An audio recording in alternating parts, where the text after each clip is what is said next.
के लाओ राजा बलि से लोकी मांग के लाओ। आज्ञा पाके राजा बलि यज्ञ मंडप में पहुंचे हैं। राजा बलि यज्ञ कर रहा है, राजा बलि यज्ञ कर रहा है और भगवान वामन यज्ञ मंडप पे जा रहे हैं। भजन के माध्यम से हम लोग भी वामन भगवान की झांकी का दर्शन करेंगे और इस प्रकार वामन भगवान राजा बलि के द्वार पे जा रहे हैं। और देखो, जिसको पूजन इत्यादि करना हो वो करते रहेंगे। बड़े भाव से भगवान वामन को बुलाएंगे। बोल वामन भगवान की जय हो। तो हमारी नींद आ रही है क्या? दोनों हाथ उठाकर बोलो, बोलिए वामन भगवान की जय हो। और सुन लो एक बात, जिस भी भक्त वृंद को पूजन करना है एक एक करके आएंगे, भीड़ नहीं करेंगे, ठीक है? आराम से आएंगे। मुख्य यजमान तो आ ही जाओ, पूजन करेंगे। जो भी भक्त वृंद पूजन करना चाहते हैं एक एक करके आएंगे, पूजन करेंगे। जय श्री राम।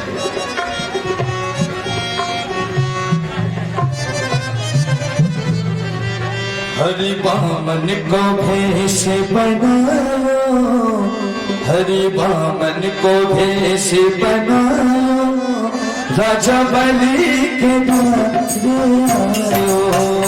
हरि वामन को भेष बनाओ, हरि वामन को भेष बनाओ, राजा बलि के द्वार आयो।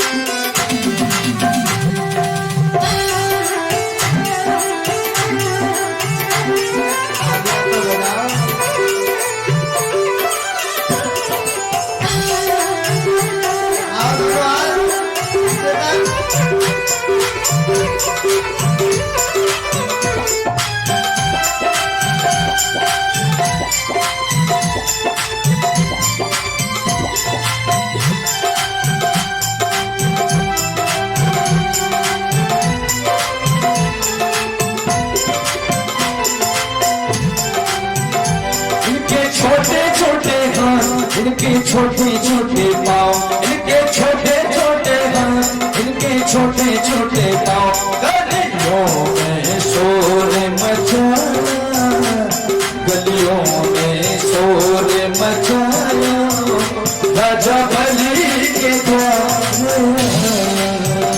हरि वामन का भेष बनाया, राजा बलि के द्वार।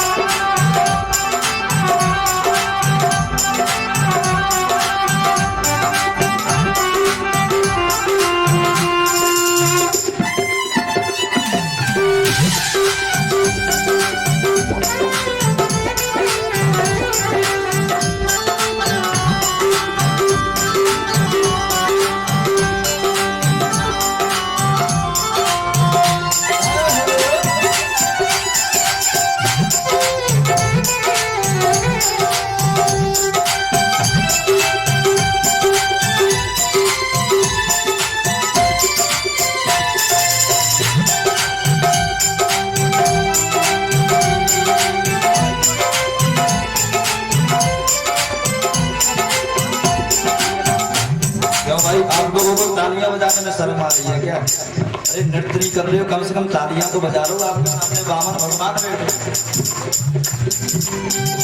माथे तिलक सोहे, सिर पे छत्र सोहे, माथे तिलक सोहे, सिर पे छत्र सोहे, हाथों में कमंडल डोलाओ, हाथों में कमंडल डोलाओ, राजा बलि के द्वार आयो।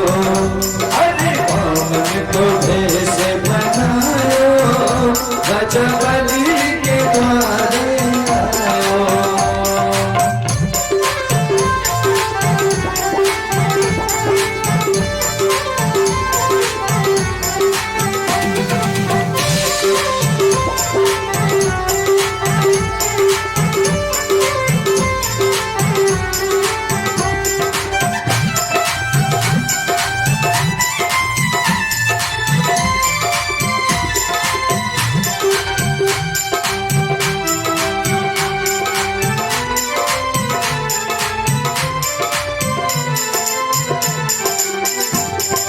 जनेऊ सोहे सिर पे छोटी सोहे, माथे जनेऊ सोहे सिर पे छोटी सोहे, चरणों में खड़ा हो सुहाया, चरणों में खड़ा हो सुहाया, राजबली के द्वारे हरि बामन का भेष बनाया, राजबली के द्वारे आया।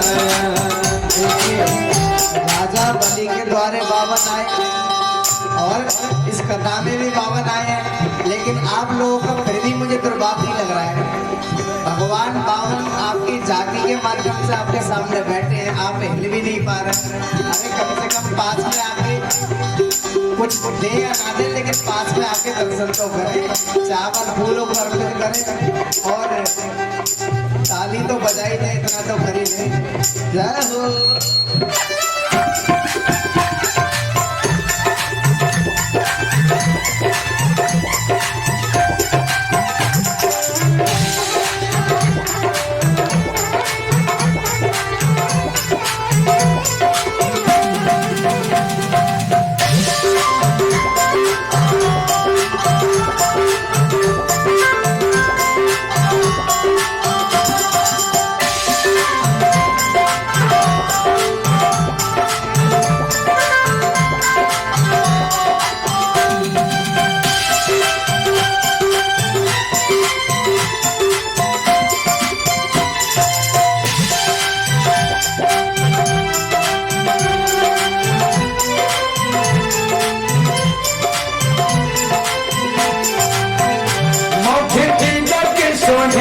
सिर पे छत्ती सोहे, माथे पे गज सोहे, सिर पे छत्ती सोहे,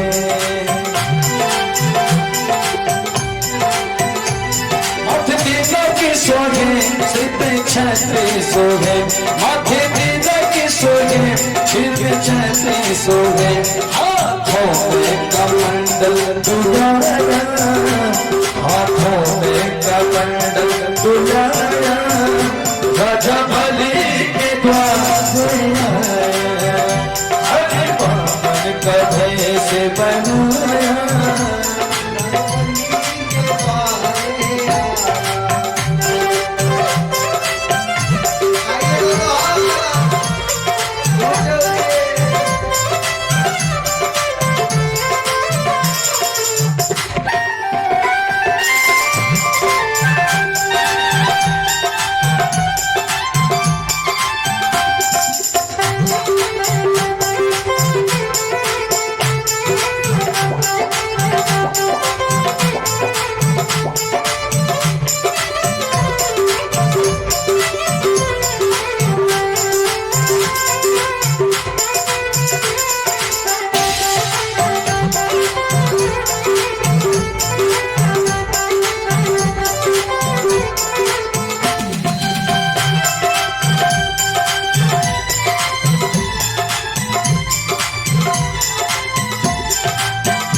हरि बामन का भेष बना, हरि बामन का भेष बनाया, राजबली के द्वारे आया, हरि बामन का भेष बनाया, राजबली के द्वारे आया, राजबली के द्वारे आया, राजबली के द्वारे आया।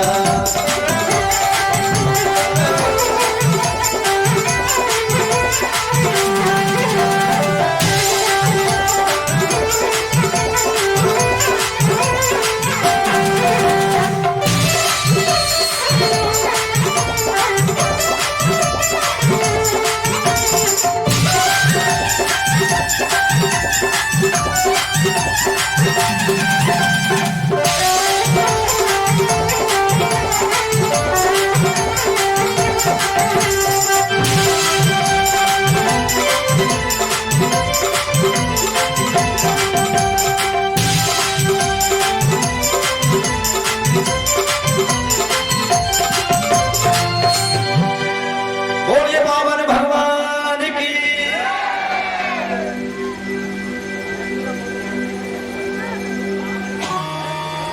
इस प्रकार भगवान बावन का रूप बनाकर राजा बलि के यज्ञ बनने का कथा है। सभी लोग कथा के तरफ ध्यान दें। आज बहुत सुंदर कथा के लिए आप लोग बैठे हुए हैं। आप सभी को इंतजार है कि जन्माष्टमी कब बनेगी, कब हमारे लाला या मैनी गांव में प्रकट होगा। हाँ? अब इंतजार कर रहे हैं तो इंतजार बेसब्री से करो, केवल घासी मत काटो।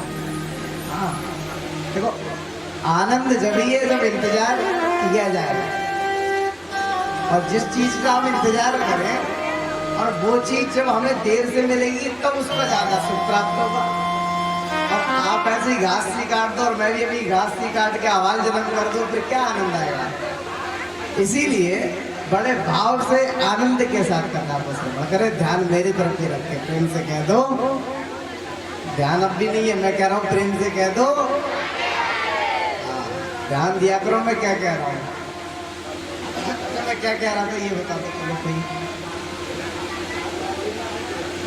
ये भैया बड़े ध्यान से सुनना, आगे बैठे हुए सभी लोग ऐसे ही ध्यान से सुनो। इस प्रकार भगवान बावन आए और राजा बलि ने जब भगवान बावन के रूप को देखा, जैसे आपने देखा बावन के रूप को, छोटे से भगवान बावन बटुक ब्राह्मण का आपने दर्शन किया और आपके मन में भी थोड़ा तो भाव जागृत हुआ होगा कितने सुंदर है। हाँ? वैसे ही राजा बलि के साक्षात भगवान जब पहुंचे तो राजा बलि का कितना सुंदर मन हो गया होगा। राजा बलि ने बहुत सुंदर स्वागत किया और राजा बलि ने कैसे स्वागत किया। स्वागतम ते नमस्तोभ्यं ब्रह्मन् किं करवामते ब्रह्मर्षीणां तपा साक्षात् मन्ये त्वया वपुर्धनम्। सुंदर स्वागत करें। स्वागतम ते नमस्तोभ्यं, स्वागत है ब्राह्मण देवता। ब्राह्मण किम करवामते, लेकिन आप एक बात बताएं, आप इतने से छोटे से ब्राह्मण देवता हैं, लेकिन किस कार्य से आप इधर उधर विचरण कर रहे हैं और आज आप मेरे यज्ञ मंडप में आ गए, ये मेरा बहुत बड़ा सौभाग्य है। मैं यज्ञ कर रहा हूँ और मेरे इस यज्ञ मंडप में आप जैसा ब्राह्मण देवता का मुझे दर्शन हो गया, मानो भगवान का मैंने दर्शन कर लिया। अपने भाग की सराहना करने लगा राजा बलि, कहता ये मेरा सौभाग्य है। और आपको देख के मुझे ऐसा लगता है कि महाराज आप कुछ ले लो मुझसे दक्षिणा। भगवान ने कहा कि भैया, भगवान कुछ बोले ही नहीं। राजा बलि कह रहा है कुछ मांग लो, लेकिन भगवान कुछ नहीं बोले। गुरु शुक्राचार्य जी खड़े हुए थे और कहा कि भैया गुरुजी, ये ब्राह्मण देवता, मैं इनसे कह रहा हूँ कुछ मांग लो, लेकिन ये बोल क्यों नहीं रहे। तो गुरुजी ने कहा देखो, इन ब्राह्मण देवता के हाथ में आपको माला दिखाई दे रही है। अब ब्राह्मण देवता माला में भगवान का भजन कर रहे हैं, और जब माला करते हैं तो बोलते हैं नहीं, जब इनकी माला पूरी हो जाएगी तब ये बोलेंगे। और जब राजा बलि ने यह दृश्य देखा तो उसका भाव और बढ़ गया। उसने कहा एक तो छोटा सा ब्राह्मण और फिर सुंदर भी और फिर ऊपर से भजनानंदी भजन कर रहा है इतनी सी उम्र में, और भाव जागृत हो गया। अच्छा, भगवान भी समझ गए कि हम इसको जितना, आजकल दुनिया बनावटी की तरफ ज्यादा भाग रही है, जो जितना पाखंड और ढोंग फैला लेगा तो गुरुजी सबसे बड़े वही माने जाएंगे। जितना बड़ा ढोंग पाखंड फैला लेगा, बढ़िया सुंदर कपड़े पहन ले, बढ़िया दिन भर माला में हाथ रहे और बड़ी बड़ी गाड़ी से उतरे, तो समझ लो वही बड़े महाराज जी हैं। छोटी गाड़ी से आने वाले तो तुम लोग भी समझते हैं बाबा है, ऐसे चलता फिरते राग रही है, क्या करना। और भाई महाराज जी यदि 4 पहिया की गाड़ी से आ जाए, मर्सिडीज से आ जाए, फॉर्च्यूनर से आ जाए, तो ये सब लोग पूरे गांव पैरन में गिर पड़ा, जिनसे बड़ो कोई महाराज ही है। तो भगवान ने कहा कि ढोंग दिखाना जरूरी है। दुनिया आजकल ढोंग की तरफ, पाखंड की तरफ ज्यादा है। तो भगवान ने माला हाथ में ले ली और जब करने लगे, राजा बलि बोले पड़ा है, भगवान कुछ बोल ही नहीं रहे। और जब भगवान ने बोले तो बोले कि ऐसे बेरोचने साक्षात, अरे तुम दान की बात कर रहे हो, तुम्हारे दादा परदादा कौन? हिरण्यकश्यप बहुत बड़े दानी थे, और तुम्हारे दादाजी प्रहलाद वो भी बहुत बड़े भगवान के भक्त हुए, दानी हुए, और तुम्हारे पिताजी गोरोचन वो भी दानी थे, और तुम मुझे दान दे दोगे तो इसमें कोई बड़ी बात नहीं है। जब राजा बलि ने यह सुना कि ये तो मेरे दादा परदादा तक की बात कर रहा है, छोटा सा ब्राह्मण, और मेरे पूरे खानदान को बता दिया, और श्रद्धा बढ़ गई। अब तो चरणों में गिर कह रहा, महाराज तुम क्या लोगे ये बताओ, दक्षिणा में क्या चाहिए? भगवान ने कहा हमें कुछ नहीं चाहिए, हमको बस भजनानंदी है, भजन करेंगे, हमें क्या लेना। तो नाना आप इतने सुंदर हैं, आप चाहे तो महल ले लें, आप चाहे तो भंडारे में कोई भी वस्तु ले लें, और यदि आपका विवाह ना हुआ हो तो विवाह करा दे आपको। भगवान ने कहा क्या कराओगे विवाह? हमने कहा हाँ विवाह करा देंगे, हमारे यहाँ बहुत सुंदर सुंदर ब्राह्मणियाँ हैं, ब्राह्मणों की पत्नी है, तुम कहो तो अभी आपका विवाह करा दे। हमने कहा अच्छा चलो विवाह कराओ। भगवान ने कहा विवाह करा दो, फिर क्या है? हमने कहा ठीक है, अभी हम गुरु जी से परामर्श करते हैं, किसी सुंदर ब्राह्मणी को लेके आते हैं। उन्होंने कहा एक बात तो हमारी सुन लो। हमने कहा बताइए। उन्होंने कहा एक बात बताओ, यदि विवाह हो जाएगा फिर हमारा खर्चा कौन करेगा? हम अभी तो अकेले हैं, जैसे चाहे वैसे कर लेंगे, जहाँ मिल जाए एक रोटी का टुकड़ा हम तो भाई उसी में जीवन व्यतीत कर लेंगे, लेकिन यदि दो हो जाएंगे तो हम इतना धन कहाँ से लाएंगे? राजा बलि ने कहा चिंता ना करो महाराज, मैं हूँ तो तुम्हारे लिए सुंदर महल बना के दूंगा और पूरे भोजन की व्यवस्था करके दूंगा जीवन भर के लिए। हमने कहा अच्छा एक बात बताओ, हमने सुना है कि विवाह के बाद बाल गोपाल भी होते हैं, बालक भी होते हैं। उन्होंने कहा बिल्कुल होते हैं महाराज, वो तो प्रभु की कृपा से होते ही है। मैं कितने होंगे? उन्होंने कहा मैं ये क्या कह सकता हूँ कितने होंगे, आपके बालक पता नहीं कितने हो, जितने भी हो। उन्होंने कहा मान लो 2-4 तो होंगे ही। उन्होंने कहा हाँ होंगे। तो एक बात बता, उनकी पढ़ाई का खर्चा? उन्होंने कहा हमारे दादाजी का विद्यालय चल रहा है, आजीवन तक हम उन्हें पढ़ाएंगे, पूरी व्यवस्था करके देंगे, यहाँ तक कि उनका भी विवाह कराएंगे हम। भगवान ने कहा अच्छी बात है। भगवान ने कहा एक बात बताओ, हमने सुना है कि जो आया है सो जाएगा, और यदि हमारे 4-5 बालक हो भी गए और उनमें से एक आध चला गया, मान लो उसका जीवन पूरा हो गया, मृत्यु को प्राप्त कर गया, फिर रोना पड़ेगा? मुझे बिल्कुल रोना पड़ेगा, ये तो खेल है। जो आया है तो जाएगा, और जिसका जाएगा उसको दुख भी होगा। जिसका बालक जाए, जिसका पति जाए, जिसका पिता जाए, जिसका जो जाएगा उसको व्यक्ति को दुख होता ही है। भगवान ने कहा अच्छा तो रोगा कौन? भगवान कह रहे हैं कि हमारे बालक मरेंगे तो रोगा कौन? उन्होंने कहा महाराज कैसी बात कर रहे हो, रोने वाले किराए पे थोड़ी मंगाएंगे, आपको खुद को रोना पड़ेगा। उन्होंने कहा अच्छा आजकल किराए पे भी मिल जाते हैं, आजकल तो बड़े बड़े शहरों में महाराज ऐसी ऐसी व्यवस्था चल गई है कि क्या बताएं। यहाँ तक कि कोई आजकल ज्यादा दुख भी नहीं होता, बड़े बड़े शहरों में जाएंगे तो कब अंतिम संस्कार हो जाए और कब तेरी हो जाए पता ही नहीं चलेगा। एक ही दिन में दसवां वसवां सब कुछ करके छुट्टी, अगले दिन जॉब पे जाते हैं। इतनी भी फुर्सत नहीं है कि अपने माता पिता के या जो भी परिवार का है उसका अंतिम संस्कार, अंत्येष्टि 16 संस्कारों में सबसे अंतिम संस्कार है, लास्ट का संस्कार है। और यदि यह संस्कार पूर्ण विधि विधान से ना करा जाए तो देख लेना उन्हीं के यहाँ ज्यादा पुत्र भटकते हैं। जो ज्यादा जॉब और संसार के चक्कर में फंस गए, अंतिम संस्कार ना कर पाते हैं या उल्टी सीधी क्रिया से कर देते हैं, वो ज्यादा दुखी रहते हैं। कभी भूत पकड़ ले और कभी जे काम ना बन दो, कभी वो काम ना कर दो। अरे बनेगो कहाँ से? तेने काम बना दो। अगर तू काम बनाता तो तेरा काम बनता, अब तक तूने ही काम नहीं बनाया तो तेरा काम नहीं होने वाला। भगवान कह रहे हैं अच्छा हमें रोना पड़ेगा? हमने कि बिल्कुल रोना पड़ेगा। भगवान ने कहा कैसा मूर्ख है तू, है रोने वाला काम क्यों करे? हमें पता है इस काम में आगे जाकर रोना है तो हम पड़ी लकड़ी बोल क्यों लें, क्यों हम विवाह करेंगे?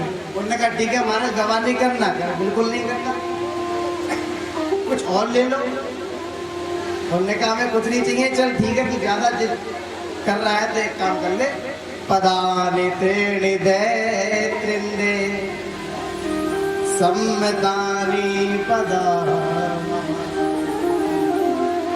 पदानि त्रीणि दैत्रिन्दे सम्मतानि पदा।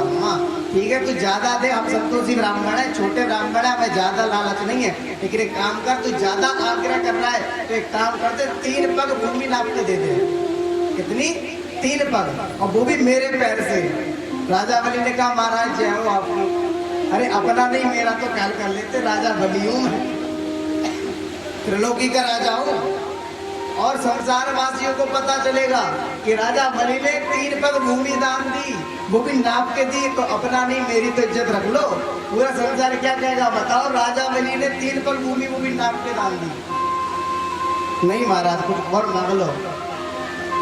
उन्होंने कहा देना है तो इतना दे, वरना हम अपने घर जा रहे हैं, हमें तुझसे चाहिए ही नहीं, वो तो कुछ ज्यादा जिद कर रहा है तब हम ले रहे हैं, हमें इतना चाहिए कि हम अपना आसन बिछा सके, सो सके, भजन कर सके बस। और ज्यादा करा तो उन्होंने कहा ठीक है प्रभु आपकी इच्छा, आप जहां से चाहे वहां से भूमि नाप ले, मैं ये भूमि नापने का काम नहीं करूंगा, जहां से आपका मन है वहां नाप ले। भगवान ने कहा भैया दान ऐसे ना होते हैं कि मन में आया उठा के हम चल दिया और तैने दे दियो, ऐसे नहीं। दान करने के लिए संकल्प किया जाता है तब दान मानी जाती है। वैसे तू दे दे, वो तो दिया हुआ पता नहीं तू कब ले ले, कोई प्रमाण भी तो होना चाहिए। संकल्प यानी एक प्रमाण। मान लो यदि कोई वस्तु आपने हमें दे दी बिना संकल्प के, तो आपका मन हुआ तो आप वापस भी ले लो, आप कहते भी करोगे कि हमने भैया इनको दान दी, और हमारे मन में भी रहेगा यार ऐसी दे दी। और यदि हम संकल्प करा ले तो संकल्प रद्द हो जाएंगे आप। और संकल्प यानी एक प्रतिज्ञा है, आप प्रतिज्ञा करेंगे, जल को साक्षी मानेंगे, वेद मंत्रों का उच्चारण हम करेंगे, तब आपको लगेगा कि हाँ हमने कुछ दान दिया है। पूरा गोत्र इत्यादि सब बोला जाता है, प्रतिज्ञा करवाई जाती है कि हाँ हम ये वस्तु दान दे रहे हैं पंडित जी को। भगवान ने कहा संकल्प करेगा तो हम भूमि लेंगे। उन्होंने कहा महाराज अब इतना मत करवाओ, 3 पग भूमि के लिए वाला कौन संकल्प करता है। उन्होंने कहा नहीं, हम बिना संकल्प के कोई दान नहीं लेते। शुक्राचार्य जी, गुरु जी ने जब यह बात सुनी तो शुक्राचार्य जी का दिमाग खुल गया। शुक्राचार्य जी ने कहा कि भैया ये ब्राह्मण कुछ अलग ही दिखाई दे रहा है, 3 पग भूमि के लिए कितना विवाद कर रहा है, संकल्प की जिद कर रहा है केवल 3 पग भूमि के लिए। ध्यान लगा के देखा तब बोल पड़े शुक्राचार्य जी, ऐसे भैरोचने साक्षात भगवान विष्णु भया, कस्य के पति पोते जो देवानां काल साधका। कहते ऐसे भैरोचने साक्षात। शुक्राचार्य जी ने कहा कि देख बड़ी ये कोई 52-53 नहीं है, ये तो साक्षात विष्णु है, विष्णु रब गया। और तुझे 3 पग के चक्कर में मत पड़ बेटा, 3 पग छोड़ दे, 1-2 पग में ही पूरी त्रिलोकी को नाप लेगा। चक्कर में मत पड़ना, मना कर दे कि मुझे कुछ नहीं देना। बलि ने कहा गुरुजी कैसी शिक्षा दे रहे हो आप गुरुजी हैं, झूठ बोलना सिखा रहे हैं, मैं कैसे मना कर दूं? अभी तो मैंने कहा है कि मैं दान दूंगा, कितनी बार कह दिया, और अब आप कह रहे, जब वो तैयार हो गए हैं लेने को तब आप मना कर रहे हैं। हमने कहा तू मेरी बात समझ कि 52-53 नहीं है, तो देवा नाम कार्य साधना, देवताओं का कार्य साधने के लिए 52 का रूप बना के आया है। बात को मान जाओ। हमने कहा मैं नहीं मानने वाला, ये 52 हो या 53 हो, मैंने कह दिया तो मैं दूंगा, चाहे बाद में कुछ भी हो, मुझे दान देना पड़ा। गुरुजी ने बहुत समझाया और कहा गुरुजी झूठ बोलना मत सिखाओ। तो गुरुजी ने, शुक्राचार्य जी ने अपनी नीति में कहा देखो कुछ स्थान ऐसे होते हैं जहां पर झूठ बोल दो पाप नहीं लगता। शुक्राचार्य स्त्री सुनर्द विवाहेचा वृद्धे प्राण संकटे गौ ब्राह्मणार्थ हिंसाया नान्यतम साजुगो सितम। कह रहा है स्त्री सुनर्द विवाहेचा। सबसे पहले ध्यान से सुनना, सबसे पहले किससे झूठ बोलेंगे पाप नहीं लगेगा? स्त्री सु, प्रेम से कह दो। स्त्रियों से झूठ बोल दोगे तो पाप नहीं लगेगा। स्त्रियों से यदि झूठ बोल दो अपनी पत्नी से, देखो इसमें एक कारण मैं आपको बता दूं, स्त्रियां जो होती है एकदम बहक जाती हैं। यदि कोई चीज को देख लें तो एकदम बहक जाती है। यदि आप एक बार इनसे झूठ बोल भी देते हैं तो पाप इसलिए नहीं लगे। जैसे मान लो कि आप किसी फंक्शन में गए, शादी ब्याह में गए, और वहां पे आपकी पत्नी को अपनी सहेली की साड़ी पसंद आ गई और वो उसकी सहेली उसी को दिखा के ज्यादा मतलब दिखा रही है कि ये देख मेरी साड़ी है, मैं उस बाजार से लेकर इतने रुपए की आई और देख कितनी सुंदर है। वो देख तो रही है, मन में सोच रही चल ठीक है बहन तू दिखा ले, और अगले फंक्शन में मैंने तुझसे इससे बढ़िया ना दिखाई तो मेरा नाम भी बदल दिया। मन में तो ये सोच रही है। कोई बात नहीं, फंक्शन पूरा हुआ, घर पे आई और घर पे आने के बाद बोली सुन रहे हो? हमने कि बताओ। तो पता है आज वो मेरी सहेली इतनी महंगी साड़ी पहन के इतनी सुंदर लग रही, मुझे बार बार और दिखा रही। मैं भी मेरा नाम बदल देना अगर मैं डाली तो मुझे कल भी ये साड़ी दिलाओगे। अगर इतने में पति ये कहते गुस्से में आके पागल है कि हम पे इतना पैसा नहीं है, खामा खाई को चक्कर में डाल ली है, और इतनी बात कह दे तो समझ लो महाभारत प्रारंभ हो जाएगा, झगड़ा प्रारंभ होगा कि तुम्हारे लिए तो पैसे निकलते नहीं है जब मेरी बात आती है तो कहने का मतलब है इस समय में यदि व्यक्ति झूठ बोल दे, कह के तू चिंता क्यों कर रही है, उससे भी बढ़िया दिलाऊंगा, लेकिन आने दे अगली तनख्वाह मेरी आने दे, इससे बढ़िया तुझे दिला के मानूंगा। अगर ऐसा कह के वो टाल देगा तो बात 1 महीने की तो टल जाएगी, महाभारत युद्ध तो नहीं होगा। पत्नी भी कहेगी ठीक है आने दो 1 महीना। तो इस प्रकार यदि आप झूठ बोल भी देते हैं तो कारण तो बहुत बड़ा है, स्त्रियों से झूठ बोलने का एक कारण है, लेकिन ऐसा नहीं है। शुक्राचार्य जी कह रहे हैं, और शुक्राचार्य जी की नीति है जिसको मानना है उसको मान लेना। देखो जब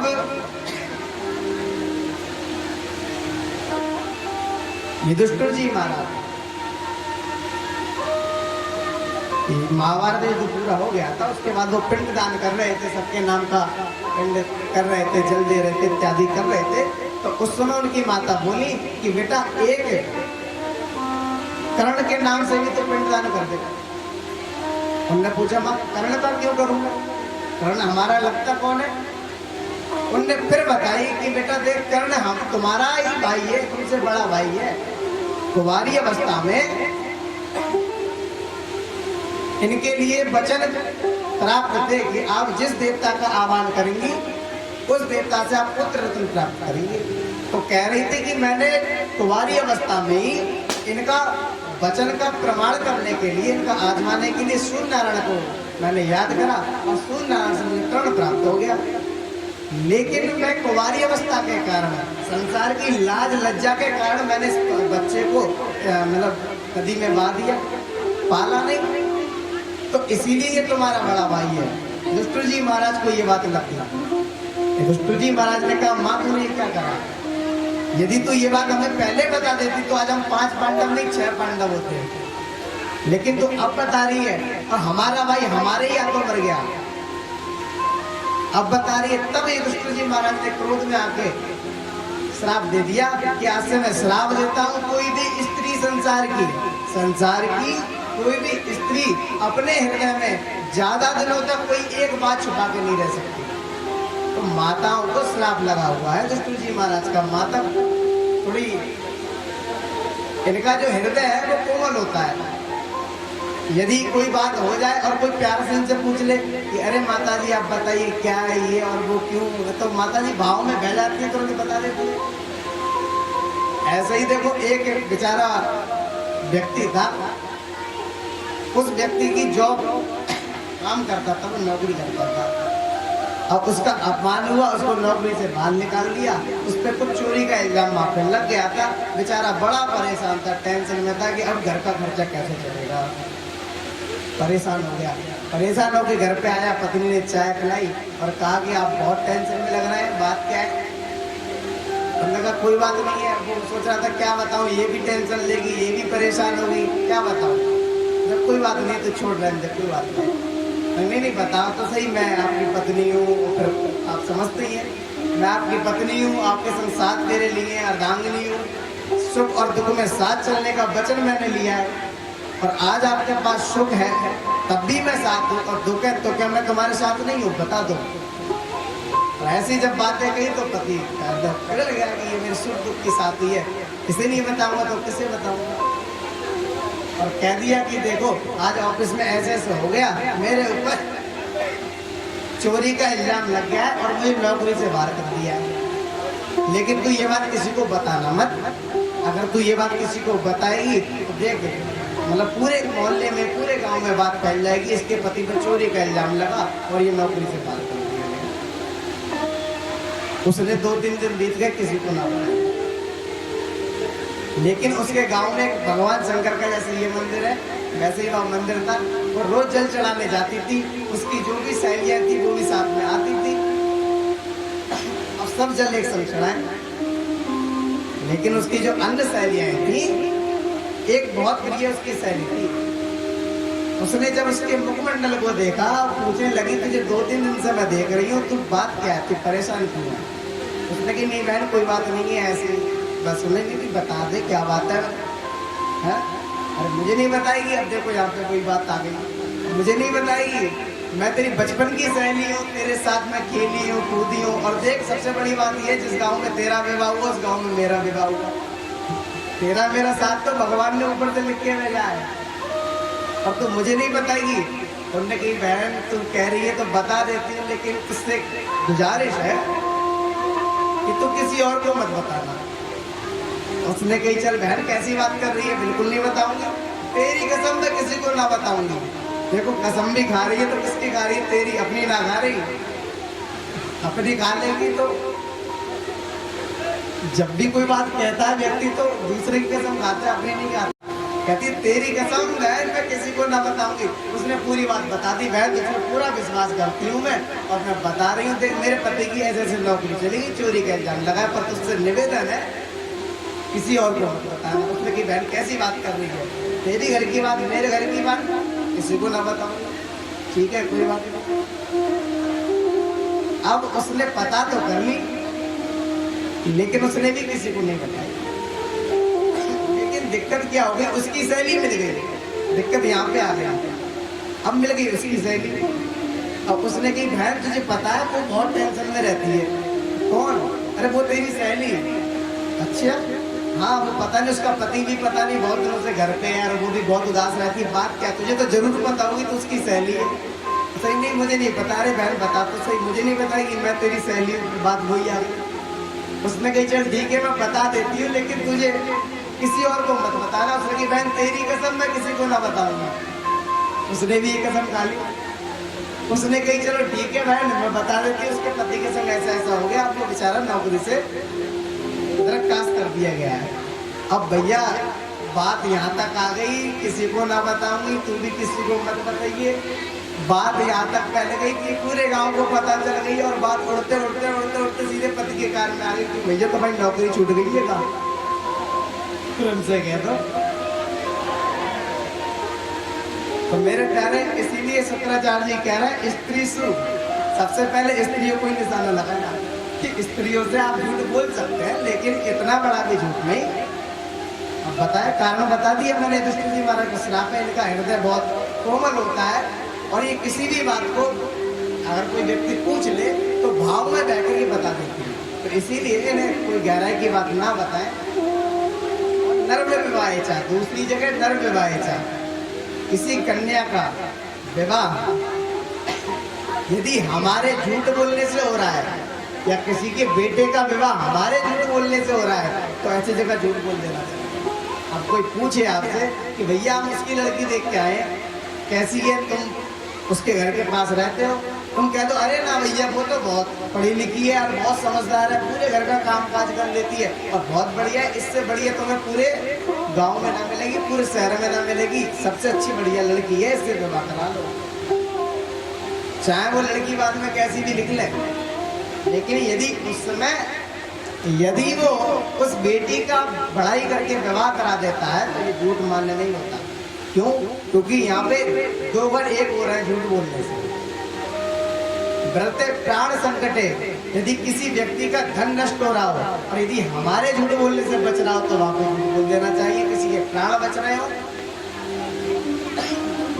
जिस प्रकार कोई कसाई गाय को काटने के लिए दौड़े और आप देखें कि गाय इस रास्ते पे गई है, आप किसी चौराहे पे खड़े हैं और इस रास्ते पे गाय गई, आपने देखा गाय इस रास्ते पे गई, कसाई पीछे से आके पूछे कि भैया गाय किधर गई, गाय इधर गई, लेकिन आपने इधर बता दिया, तो ये झूठ मान नहीं है, ये झूठ नहीं है, इसमें प्राण बच रहा है। इसीलिए भरते प्राण संकटे गौ ब्राह्मण हिंतायाम नान्यतम साज जुगोप्सुतम।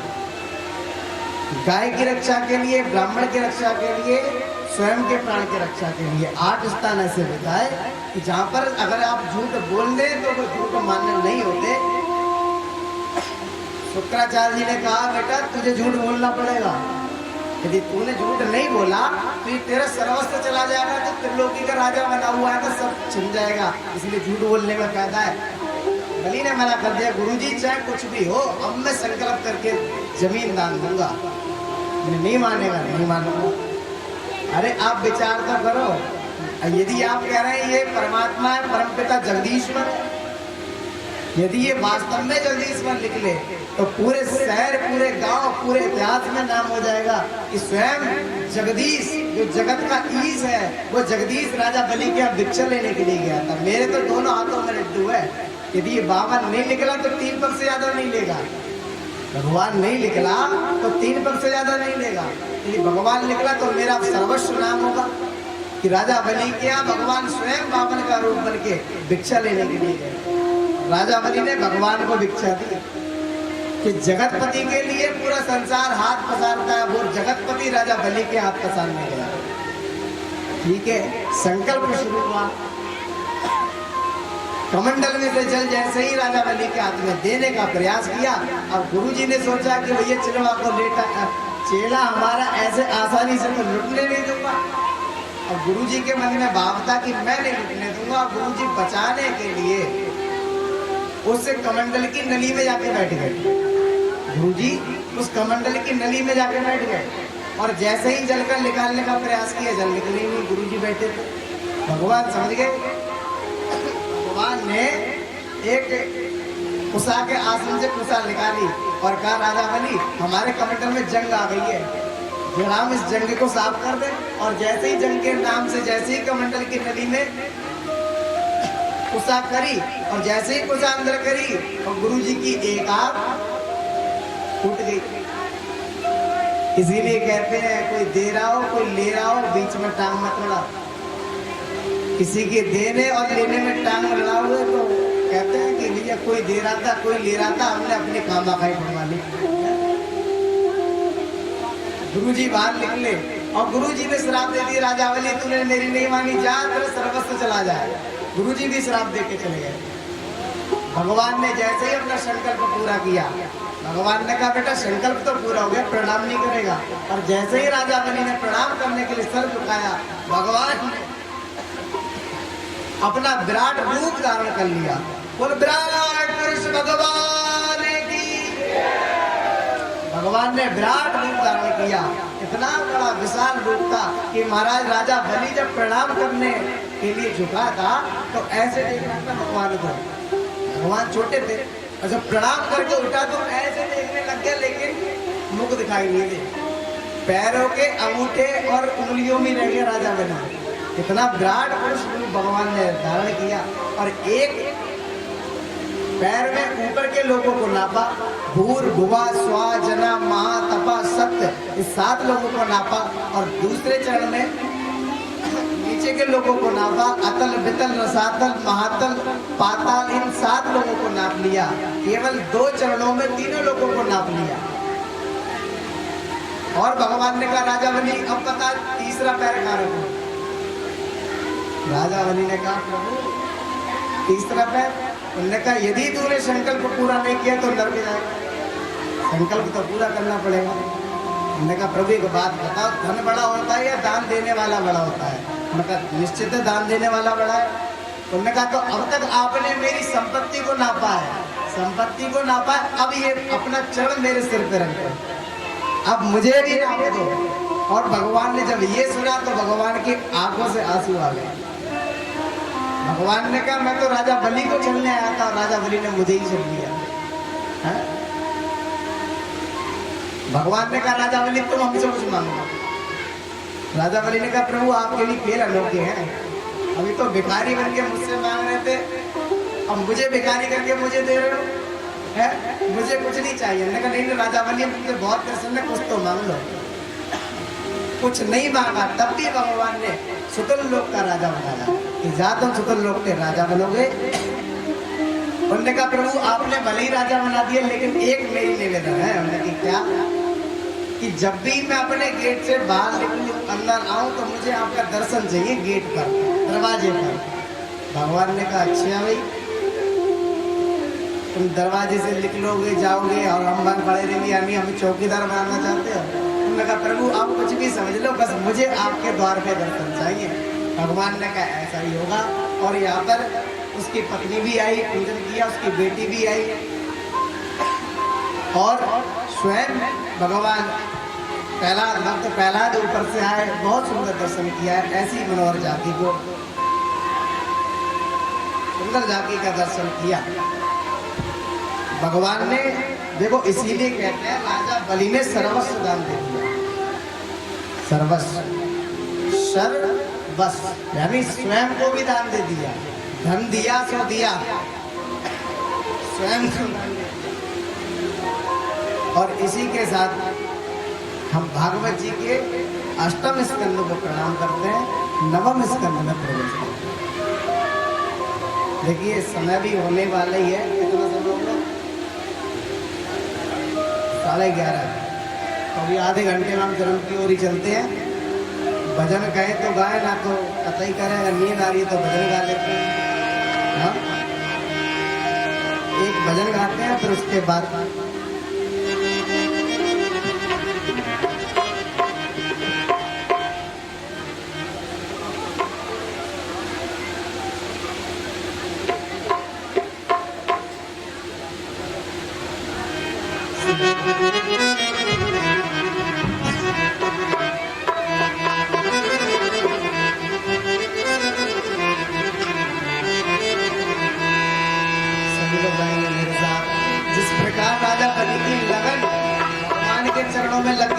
और राजा बलि ने सर्वस्व दान दे दिया। हमारे पास तो खैर है ही नहीं कुछ देने के लिए, हम क्या देंगे, लेकिन इतना जरूर देंगे प्रभु हमारा मन आपके मन चरणों में लग जाए, हमें ऐसी लगन लगा दे कि तेरे बिना पलना।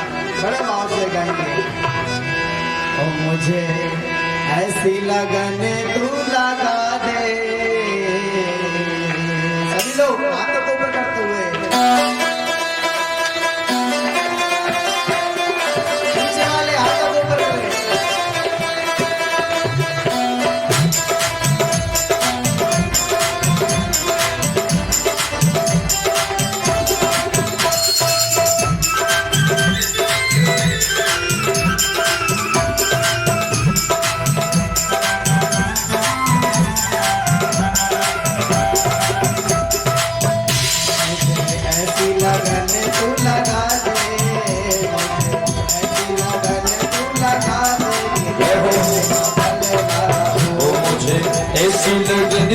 लगा दे, मैं तेरे बिना पल न रहूं, मैं तेरे बिना पल न रहूं, मैं तेरे बिना पल न रहूं,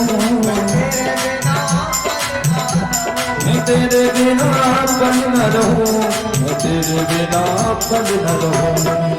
प्यार वाला दीप जला दे, हो प्यार वाला दीप जला दे, मैं तेरे बिना पल न रहूं, ऐसी लगन तू लगा दे, मैं तेरे बिना पल न रहूं।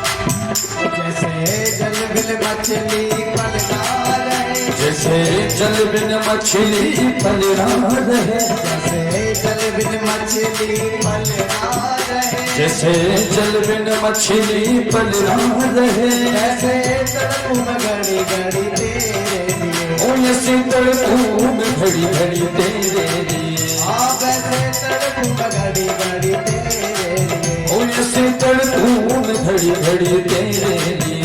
दिल में प्यार वाला दीप जला दे, दिल में प्यार वाला दीप जला दे, मैं तेरे बिना पल ना रहूं, ओ मुझे ऐसी लगन तू लगा दे, मैं तेरे बिना पल न रहूं।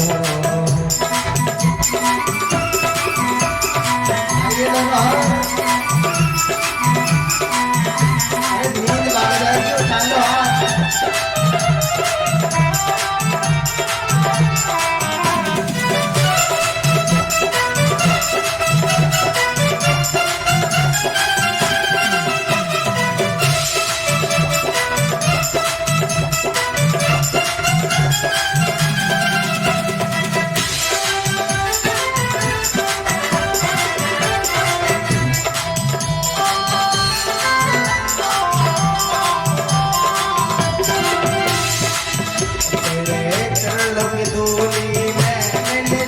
तेरे चरणों की धूली में मिल जाऊं, तेरे चरणों की धूल में मिल जाऊं, तेरे चरणों की धूली में मिल जाऊं, तेरे चरणों की धूल में मिल जाऊं। अब आस यही है कहीं और न जाऊं, अब आस यही है कहीं और न जाऊं, तेरे चरणों की धूली में मिल जाऊं, तेरे चरणों की धूल में मिल जाऊं। अब आस यही है कहीं और न जाऊं, अब आस यही है कहीं और न जाऊं। मुझे भक्ति का ऐसे नहीं मेरे प्यारे, पागलों की महफिल में हम उजड़े से लगते हैं, अगर दीवाना बनना है भक्त बनना है तो ऐसे नहीं, पागलों की महफिल में हम उजड़े से लगते हैं, और हमें पागल ही रहने तो हम पागल ही अच्छे हैं, तो ऐसे भक्ति का रंग नहीं चलेगा। उठाओ दोनों हाथ पीछे तक, अरे पीछे वाले उठा लो, जय हो।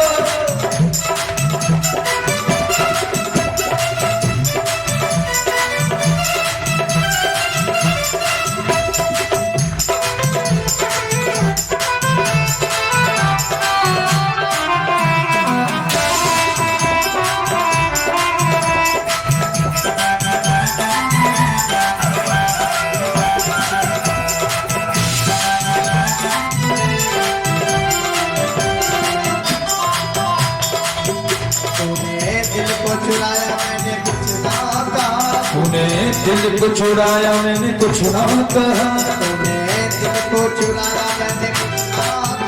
तूने दिल को चुराया मैंने कुछ ना कहा, तूने बड़ा तड़पाया मैंने कुछ ना कहा, ओ तूने बड़ा तड़पाया मैंने कुछ ना कहा, तूने बड़ा तड़पाया मैंने कुछ ना कहा, ओ तूने बड़ा तड़पाया मैंने कुछ ना कहा। दिल में प्यार वाला गीत जला दे, दिल में प्यार वाला दीप जला दे, मैं तेरे बिना पल ना रहूं, ओ मुझे ऐसी लगन तू लगा दे, मैं तेरे बिना पल न रहूं, मैं तेरे बिना पल ना रहूं, मैं तेरे बिना पल न रहूं, मैं तेरे बिना पल ना रहूं, मैं तेरे बिना पल न रहूं, मैं तेरे बिना पल न रहूं, मैं तेरे बिना पल न रहूं। मजा मजा मजा इसके बड़ा ऐसा चढ़ा दे, मैं तेरे बिना पल न रहूं, मुझे ऐसी लगन तू लगा दे, मैं तेरे बिना पल न रहूं।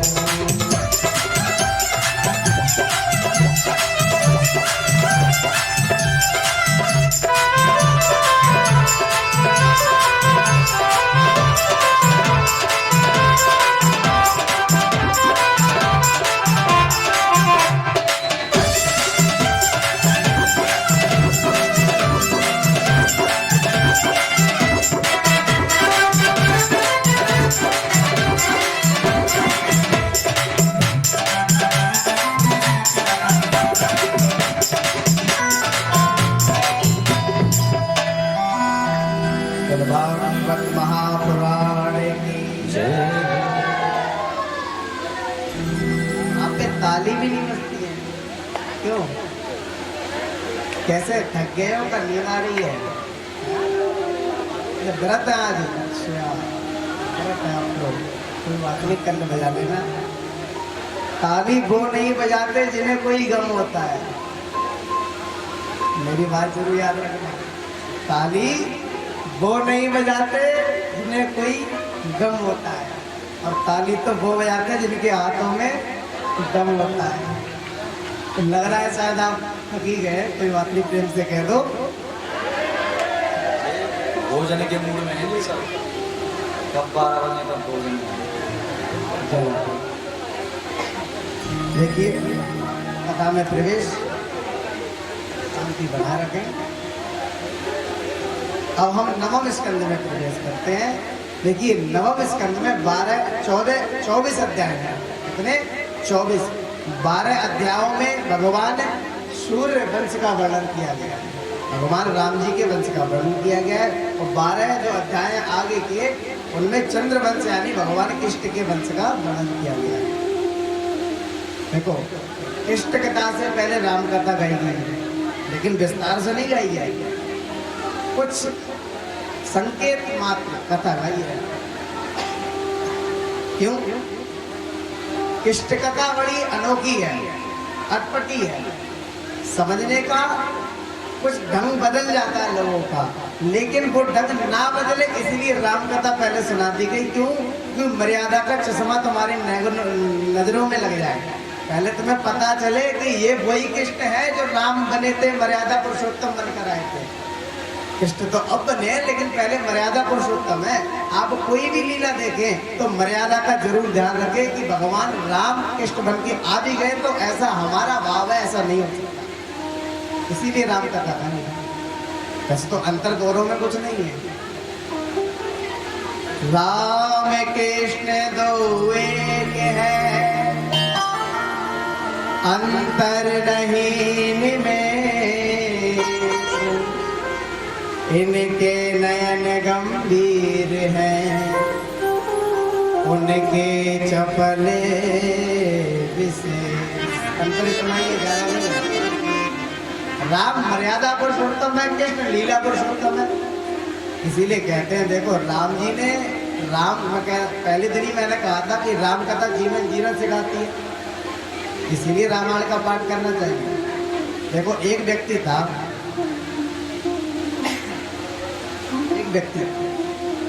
उसकी ट्रेन थी, स्टेशन पे था, और वो अपनी ट्रेन को पकड़ने के लिए बस जैसे ही स्टेशन पे पहुंचा ट्रेन चल पड़ी, और जैसे ही ट्रेन चली तो बेचारा दोनों हाथों में बैग लिए था और बैग लेके भाग रहा था। पीछे पीछे पत्नी भाग रही थी, उसने बैग को रख दिया और खुद चढ़ गया, पत्नी रह गई, ट्रेन स्टेशन से बाहर निकल गई। हाँ, स्टेशन से बाहर निकल गई।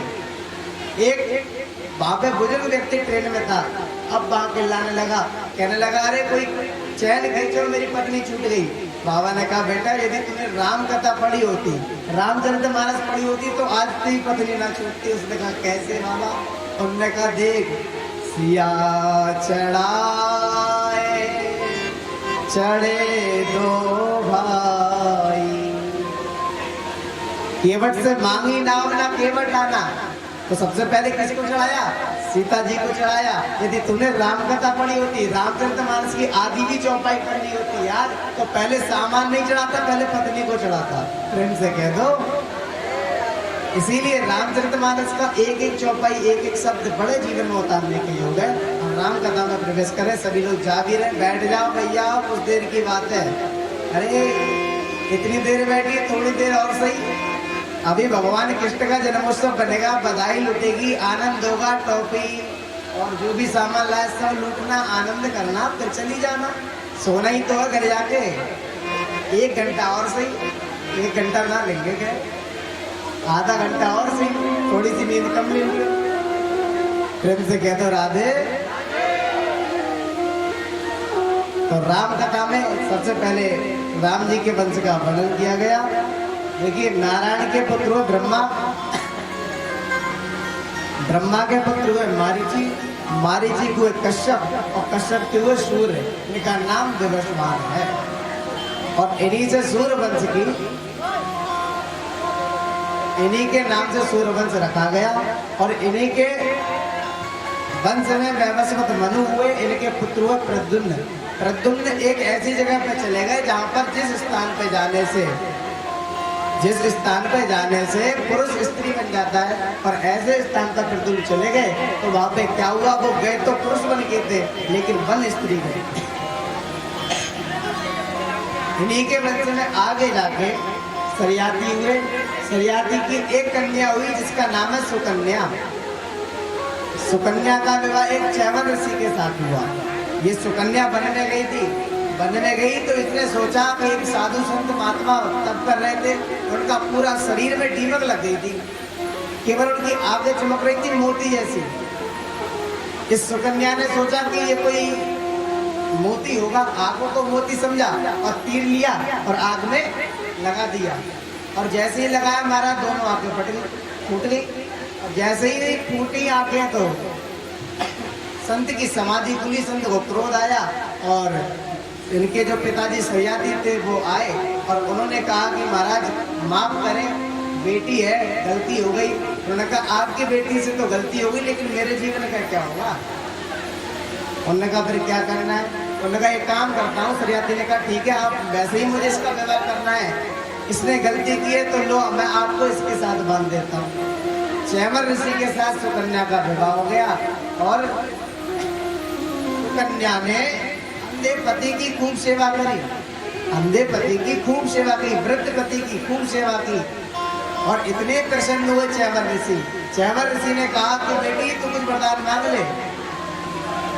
उन्होंने कहा आप वरदान में क्या देंगे। मैं चाहती हूँ कि मुझसे जो गलती है उसको सुधार हो जाए, आपके नेत्र वापस आ जाए। उन्होंने कहा ठीक है, कोई बात नहीं। अब देखो, देवताओं में एक देवता है अश्विनी कुमार। ये अश्विनी कुमार का काम है ट्रीटमेंट करना, इलाज करना। इनको आज्ञा दी कि जाओ भैया तो हमारी आंखें सही करो और हमें यौवन बनाओ। उन्होंने कहा महाराज हम कर तो देंगे, लेकिन एक काम आपको हमारा करना पड़ेगा। उन्होंने क्या? उन्होंने कहा जो इंद्र इत्यादि देवता हैं वो हमें अपने स्थान पे बराबर में नहीं बिठाते।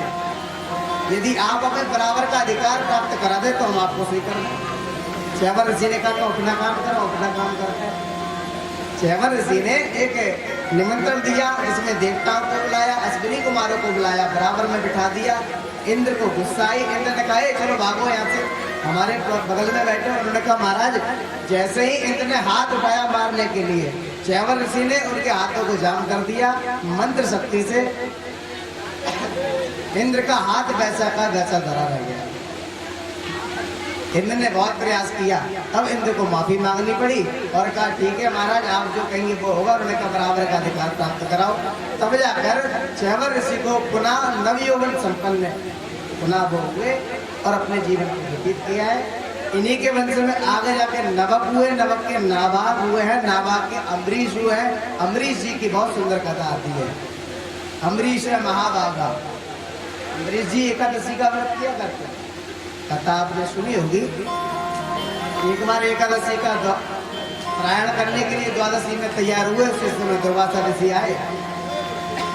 दुर्वासा ऋषि ने कहा मैं तुम्हारे साथ व्रत खोलूंगा। उन्होंने कहा ठीक है महाराज। और दुर्वासा ऋषि कह के तो चले गए, लेकिन हुआ ये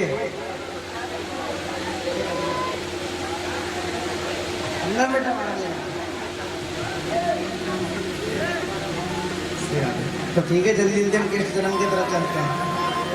इसी प्रकार अम्बरीश हुए। अम्बरीश का जीवन आपने सुनाई है। आगे जाके यमनाश हुए। यमनाश के मानदाता हुए। इनकी कथा थोड़ी सी है, सुना दो। यमनाश में देखो क्या हुआ कि यमनाश ने पुत्र कामेष्टि यज्ञ करा, और जैसे ही पुत्र कामेष्टि यज्ञ करा उसमें जो मंत्र था अभिमंत्रित वो पीना था, पत्नी को पी गए। पति देव उल्टा हो गया, पति देव पी गए। अब लेकिन जल तो अपना प्रभाव दिखाएगा, मंत्र जो ठहरे वेद मंत्र। अब राजा गर्भवती हो गए। अब राजा गर्भवती गए, गर्भवता गए, इनके पेट में उधर में बालक आ गया मंत्र से।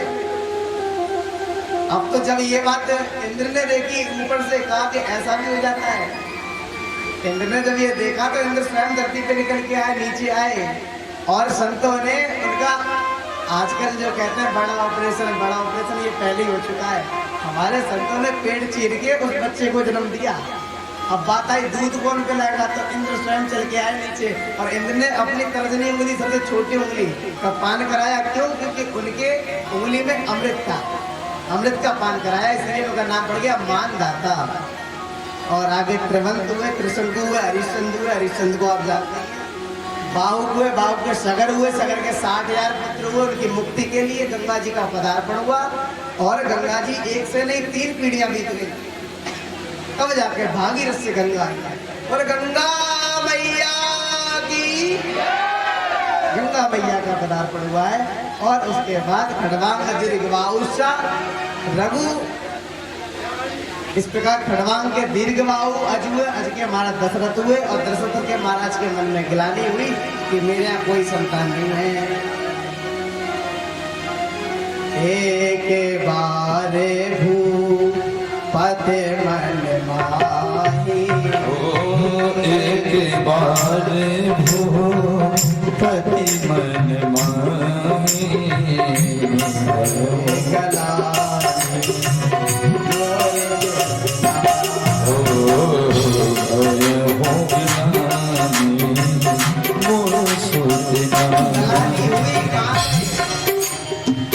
गुरु ग्रह तुरत गयो महिमाला, गुरु ग्रह तुरत गयो महिमाला, चरण लागे करे विनय दिशा, चरण लागे कर विनय विशाल। गुरु जी को बताया कि मेरे संतान में, गुरु जी ने क्या दिया? धरा हो धीरे हो ही सुत चारी, त्रिभुवन बेदे भगत बिहारी, राम सिया राम जय जय राम, राम सिया राम जय जय राम।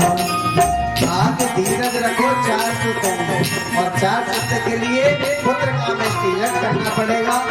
और वशिष्ठ जी को बुलाया, पुत्र कामेष्टि यज्ञ हुआ, शरीर लेके अपनी देव प्रकट हुए, 4 भाग 3 भाग कर दिए गए। कौशल्या समस्या के लिए तीनों को दे दिया गया और हमारा तीनों रानियां गर्भवती हुई और सुंदर महीना आ गया। कौन सा? नौमी तिथि मधु मास पुनीता, शुक्ल पक्ष अभिजित हरिप्रीता, राम सिया राम जय जय राम। कौशल्या के जननी राम, दशरथ राज दुलारे राम। भगवान राम का प्राकट हुआ। एक बार जोर से जयकारा लगा लो, राजा रामचंद्र भगवान की। समझ में आ रही है कथा कहाँ चल रही है? राम जी का प्राकट हो गया है, राम जी ने जन्म ले लिया है। अब कथा तो खैर, अब जन्म भगवान का कृष्णकाली करना है, इसीलिए बधाई इत्यादि नहीं गाएंगे। अपने लोग ऐसे ही राम जी को प्रणाम करते हैं और राम कथा को हम लोग प्रणाम करते हैं। भगवान ने चाहा तो कभी आपको भी राम कथा पूरी सुनाएंगे। हाँ, राम कथा मुरादाबाद में जरूर होगी। आपके पास समय हो तो हनुमान जयंती पे आए और राम कथा का आनंद लें। और भगवान ने चाहा तो कभी आप लोग की इच्छा तो राम कथा को सुना दें, प्रेम से कह दो। तो राम कथा को हम एक प्रणाम करते हैं। आद्यो राम तपो बनादि गमनम हत्तामृतम कंचनम, वैदेही हरडम जटायुमर्णम सुग्रीव संभाषणम, बाली निर्घर समुद्र धरणम लंकापुरी दायनम, और पश्चात रावण कुंभकर्णहरणम नेतद् श्री रामायणम। एक श्लोक में पूरी रामायण है। राजा रामचंद्र भगवान की। अब महाराज सीधे चंद्रवंश में चलते हैं, जल्दी से चंद्रवंश कृष्ण वंश की ओर चलते हैं। देखो नारायण इनके जल्दी से आपको वंशावली सुना दें। नारायण, नारायण के ब्रह्मा, ब्रह्मा के अत्रि, अत्रि के चंद्रमा, बुद्ध, पूर्वा, पूर्वा के 6 संतानें हुई, गादी हुई, गादी की एक कन्या हुई, सत्यवती। इसके विवाह रचिक के साथ हुआ, विश्वामित्र हुए, विश्वामित्र का और पत्नी का नाम रेणुका है, जमदग्नि हुए इनके 100 विश्वामित्र जी के ही। नवस हुए, नवस के 6 पुत्र हुए और आगे जाके महाराज दुष्यंत हुए। दुष्यंत का विवाह शकुंतला के साथ हुआ, शकुंतला नंदन भरत हुए। देवमीण हुए, देवमीण की 2 पत्नियां थी और जिनमें से अर्जन और प्रजन हुए। बाबा नंद, बाबा नवनंद भी हुए। कौरव पांडव इत्यादि शाखाएं हुई और इन्हीं में वसुदेव हुए। वसुदेव जी की 7 पत्नियां हैं। सीधे सीधे जन्म पे आ गया। हाँ, क्योंकि समय नहीं है ना, इसीलिए विस्तार तो बहुत कर देते, लेकिन समय का अभाव है। सीधे जन्म पे चलते हैं। बस आनंद होने वाला है, बैठ जा, पर 2 मिनट की बात है, आरती होने वाली है। तो इस प्रकार महाराज वसुदेव जी के 7 कन्याएं और देखिए उग्रसेन मथुरा के राजा हैं, राजा उग्रसेन। उग्रसेन के कोई संतान नहीं है और भगवान ने चाहा तो आगे जाके इनके कंस संतान हुई। कंस बड़ा दुष्ट निकला और कंस इतना दुष्ट निकला कि अपने पिता को ही कारागार में बंद कर दिया। पिता को ही कारागार में बंद कर दिया और पूरी मथुरा का राजा बन गया। लेकिन इसकी एक बहन है, बहन का नाम है देवकी। तो चचेरी बहन है, सगी बहन नहीं है। उसके मन में भाव आया कि मैं अपनी बहन का विवाह कर दूं और बहन का विवाह किससे? वसुदेव जी के साथ कर दूं। उसने पाणी ग्रहण संस्कार कराया और जैसे ही पाणी ग्रहण संस्कार हुआ उसी समय आकाशवाणी हो गई और कहा कि तू हमें दुष्ट कंस, जिस बहन का तू आज पाणी ग्रहण संस्कार कर रहा है और इसी का अष्टम गर्भ तेरा पाल हुआ। और जैसे ही सुना कि महाराज मेरे काल को जन्म देगी, जिन हाथों से वह कन्यादान कर रहा था उन्हीं हाथों से केस पकड़ के खींच के ले आया रस से नीचे और कहा तू मेरे काल को जन्म देगी, मैं तुझे ही नष्ट कर दूंगा। लेकिन पति कौन है? जो पत्नी की हर क्षण में, हर घड़ी में, हर पल में रक्षा करे वो पति है। वसुदेव जी ने कहा महाराज क्या कर रहे हो? ये आपकी बहन होगी लेकिन मेरी भी पत्नी है, मैं इसको ऐसे नहीं मरने दूंगा। तुम्हें दिक्कत क्या है, परेशानी क्या है? उन्होंने कहा परेशानी केवल एक ही है, ये इसका अष्टम गर्भ कि तुमने सुना नहीं काल होगा, मतलब केवल संतान से ही तो दिक्कत है।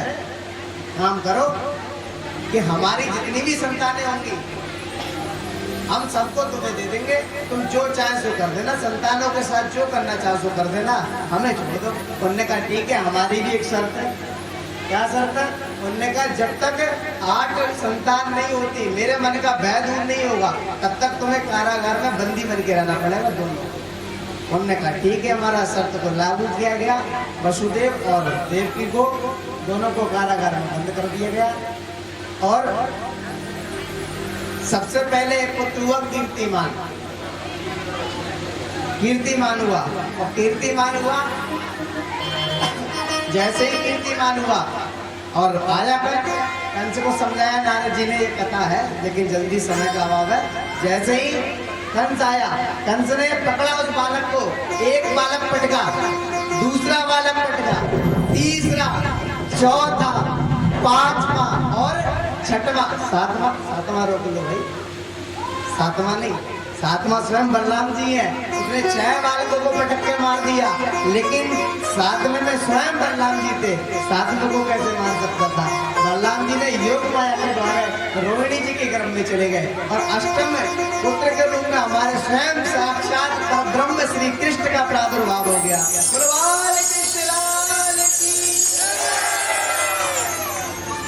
भगवान चतुर्भुज रूप में प्रकट हुए हैं। जैसे ही चतुर्भुज रूप में प्रकट हुए, देवकी और वसुदेव जी ने बहुत सुंदर स्तुति गाई और कहा प्रभु आप 4 हाथ क्यों लेके आए? हमने कहा कि भैया तुम्हें पता है ये कंस दुष्ट है, मामा दुष्ट है, मैं इसीलिए लेके आया, पता नहीं अभी युद्ध हो जाए तो अभी इसका बंद करके चले। उन्होंने कहा माता देखो ज्यादा समय है नहीं, तो एक काम करो आप, मैं आपका बालक बनता हूँ, आप एक काम करो मुझे गोकुल पहुंचा दो और गोकुल से तुम कन्या लेके आना। वसुदेव जी ने ऐसा ही करा कि एक पल्ले में लिया और पल्ले में ठाकुर जी को विराजमान किया, और जैसे ही महाराज आगे बढ़े हाथ की हथकड़ियां खुल गई, पैर की जो बेड़ियां थी वो सब खुलती जा रही हैं, द्वार खुलते जा रहे हैं। हमारे वसुदेव जी अपने सिर पर साक्षात परब्रह्म को बिठा ले पल्ला में लेके गोकुल की ओर जा रहे हैं। रास्ते में यमुना जी पड़ी, यमुना जी में जैसे ही बढ़ते गए महाराज यमुना जी का जल बढ़ गया। क्यों? क्योंकि उनने सोचा मेरे पति का जन्म हुआ है तो क्यों ना मैं अपने पति के दर्शन करूं, मेरे पति बालक के रूप में कैसे लगते हैं। उन्होंने कहा, भगवान ने कहा कि अरे पत्नी जी तुम मेरा मुख भले ही देख रहे हो लेकिन शिव जी का मुख नहीं दिखाई दे रहा। तो नीचे गई, उसके बाद गोकुल पहुंचे, गोकुल से कन्या को लौटा के वापस लेके आ गए और भगवान को वहीं पे सुला दिया। तो ये तो मथुरा की बात है, कंस आया और बहुत सारी बातें, लेकिन अब हम चलते हैं गोकुल में, क्योंकि हल्ला कहाँ होगा, गोकुल में होगा। गोकुल में ही तो आत्म भय है, तो सीधे गोकुल की तरफ चलते हैं। गोकुल के राजा कौन है? नंद बाबा। पत्नी का नाम यशोदा। 75 वर्ष की आयु हो गई लेकिन बालक नहीं है, बड़े परेशान। और महाराज मेरे ब्राह्मण जमा दिए, मेरे अनुष्ठान करा दिए, बालक हो जाए, बालक हो जाए, भगवान की कृपा भाई। उन्होंने की 15 दिन चकाचक रबड़ी खवा दे, बालक हो जाए। उन्होंने की ठीक है, हमारा रबड़ी 15 दिन का महीना भर खा लो। चकाचक रबड़ी घुटी और भगवान का महाराज अष्टमी तिथि रात्रि का दिन 1:12 बजे, भादव का महीना, सुंदर महीने में देखो नंद बाबा की बहन का नाम है नंदा और सुनंदा, जिनमें से जो नंदा है ना वो नंदा गई रात्रि में, रात्रि जैसे ही अष्टमी भई पूरी, नौमी में गई और नौमी में गई तो देखा उसने कि बगल में लाला बालक लेटा हुआ। अब मन में सोच रही भगवान जी लाला हो गए लाली ना हो गए, लाली लाला मतलब बेटा बेटी, लाली कहते हैं बेटी को और लाला कहते हैं बेटा को। एक बात बोल दो, आज से ब्रजभाषा में कथा चलेगी, मैं ब्रजवासी हूँ, वृंदावन में बात किया है, हम सब ब्रजवासी हैं, और आज से आपको बड़ी अनोखी कथा सुनने को मिलेगी, आज से ब्रज की भाषा सुनने को मिलेगी, बड़ा आनंद आएगा मेरे प्यारे। तो ब्रज भाषा में कहते हैं कि जैसे ही वो गई सोचती है कि लाली ना हो गए लाला हो गए। क्यों? क्योंकि लाला होगा तो 9 लाख का हार मिलेगा, और जैसे ही चंद्रिया उठा के देखी तो लाला ही निकला। बड़ी खुश हुई, सीधे बाबा के पास दौड़ के गई, और बाबा कहाँ बैठे हैं? गौशाला में भजन कर रहे हैं। भजन क्या कर रहे हैं? अभी तो भयोना ना जाने कब होगो, बाबा का भजन चल रहा है, अभी तो भयोना ना जाने कब होगो। और जैसे ही पहुंची तो कहती है बधाई हो बाबा। अरे बोलियो, मैं तुम्हें बधाई दे रहा हूँ, तुम डायलॉग हुए बधाई हो, बधाई हो। और जैसे ही बधाई गई काय की बधाई हो, उनने कही क्या पहले 9 लाख का हार दे, उनने कही सब कुछ तेरे हो तो बता दे। कभी लाला भयो है, सभी लोग खड़े हो जाओ, आनंद में नंद के लाला की जय हो। आज तुम जन्माष्टमी बना रहे हो और आज पता चलना चाहिए जन्माष्टमी बनी है। तुम्हारी जन्माष्टमी यादगार होनी चाहिए, हमारी तो होती रहती है। देखो भाई नचोगे तब तो भजन गाएंगे, नहीं तो एक भजन में ही। इधर आ जाओ भाई लोग, इधर हो जाओ, इधर आप लोग इधर आ जाओ, सामने से इधर आ जाओ, आप लोग इधर आ जाओ, एक तरफ हो जाओ, एक तरफ हो जाओ, अरे एक तरफ हो जाओ, माताओं को भी आगे आने दो, तुम एक तरफ हो जाओ। देखो एक एक करके आएंगे, बड़े ही सौभाग्य का विषय है कि आपके ग्राम में इतना बड़ा ही सुंदर दिव्य लाला का जन्म महोत्सव मनाया जा रहा है, जिसका भी आनंद लेंगे। जो भी भक्तवृंद पूजन करना चाहते हैं तो पूजन करेंगे। बोल नंद के लाला की जय हो। देखिए आपके सामने भी गोकुल में और हमारे भगवान आ रहे हैं, देखिए स्वागत करिए सभी लोग, भगवान आ रहे हैं, स्वागत करिए। रास्ते में थोड़ी जगह बना है, भगवान का दर्शन करो। स्वागतम कृष्ण शरणागतम कृष्ण हो, स्वागतम कृष्ण शरणागतम कृष्ण हो, स्वागतम कृष्ण शरणागतम कृष्ण।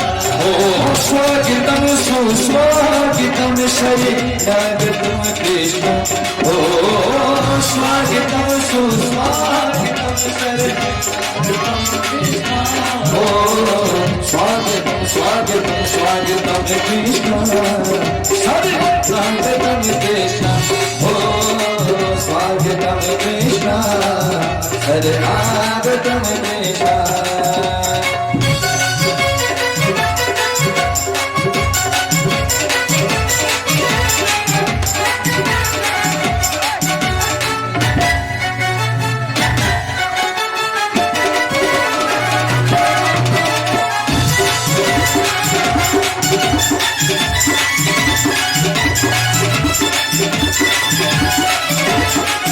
स्वागतम सुस्वागतम शरीरागतम कृष्ण ओ स्वागतम सुस्वागतम शरीरागतम कृष्ण ओ स्वागतम स्वागतम स्वागतम कृष्ण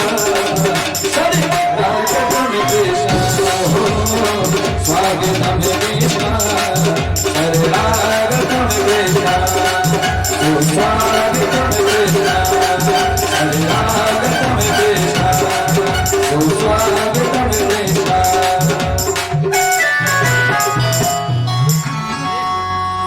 देखो अभी तो क्या हो गया है, नंद के लाला का स्वागत हुआ है, भगवान अभी आए हैं।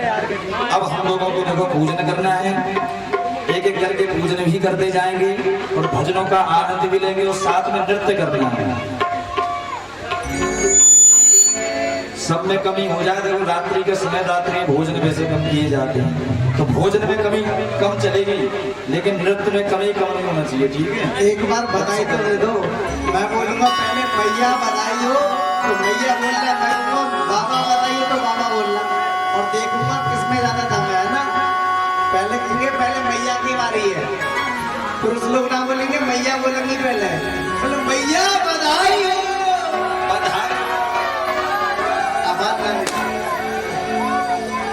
मैया बधाई हो।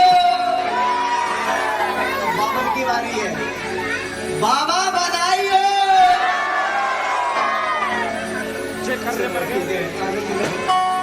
सो बार बधाई लोगों तो भाई ऐसे बधाई लोग नृत्य करना है, ऊपर हाथ उठा के ध्यान रखना। अरे खुद को बालक करो तो कितने नाचते हैं यार, भगवान खुद बालक बन के आए आपके गाँव में। सो बार बधाई लोगों लाखों बार बधाई नंद जुगे नंद जुगे। एक बार दोनों हाथ उठाओ ऊपर, उठा सकते हैं। ओहो नंद जुगे नंद जुगे नंद जुगे अग्ना में बज रही आज बधाई नंद जुगे अग्ना में बज रही आज बधाई। ओहो सौ बार बधाई लोगों सौ बार बधाई लोगों लाख बार बधाई नंद जुगे नंद जुगे अग्ना में बज रही आज बधाई नंद जुगे अग्ना में बज रही आज बधाई बधाई हो।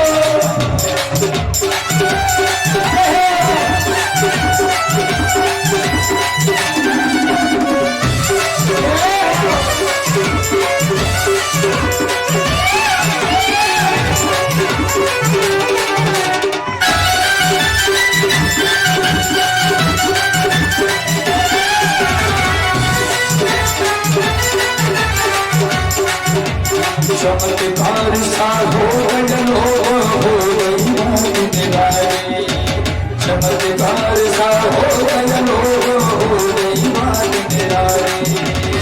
तो रात में नंद बाबा के तो रात में नंद बाबा के तारी हो गई रे नंद झुके अग्ना में बज रही आज बधाई नंद झुके अग्ना में बज रही आज बधाई।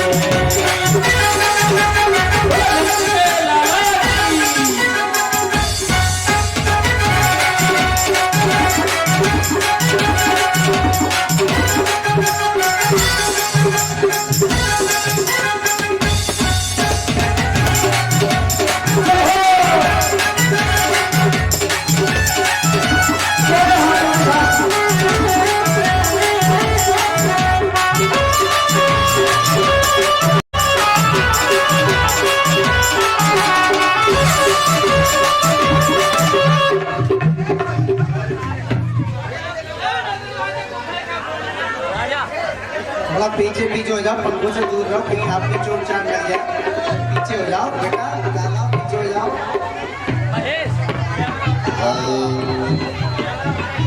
बधाई किस किस को लेनी है? बधाई लेनी है? देखो एक भजन और होगा बहुत जोरदार। ऐसे बधाई नहीं मिलेगी, नाचना पड़ेगा। जी तो यूं सोच रहे कब फ्री हो कब भोजन करें। अरे बालक को बिठाओ, अरे बालक को पीछे।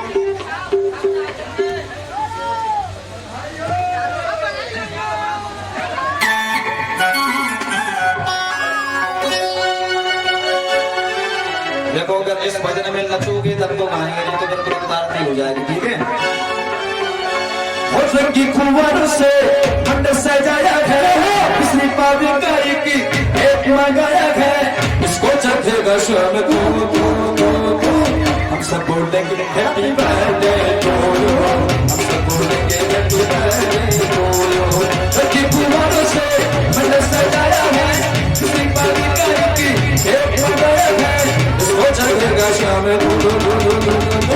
हम सब बोलेंगे हैप्पी बर्थडे टू यू, हम सब बोलेंगे हैप्पी बर्थडे टू यू।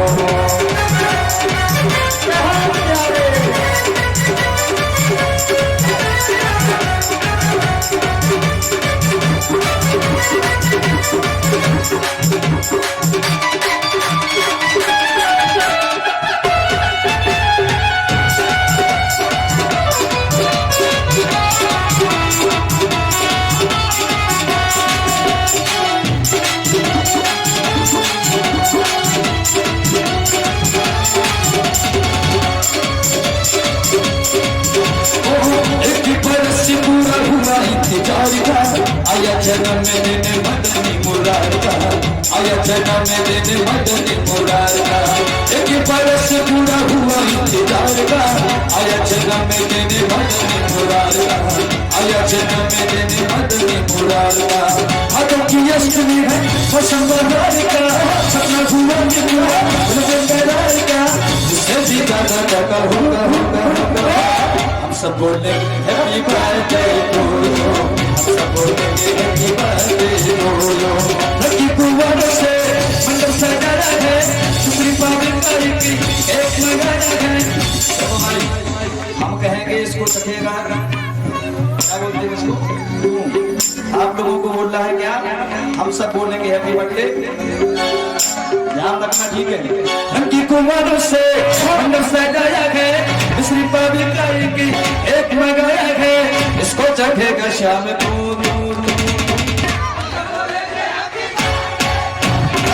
सब बोलेंगे हैप्पी बर्थडे टू यू, सब बोलेंगे हैप्पी बर्थडे टू यू।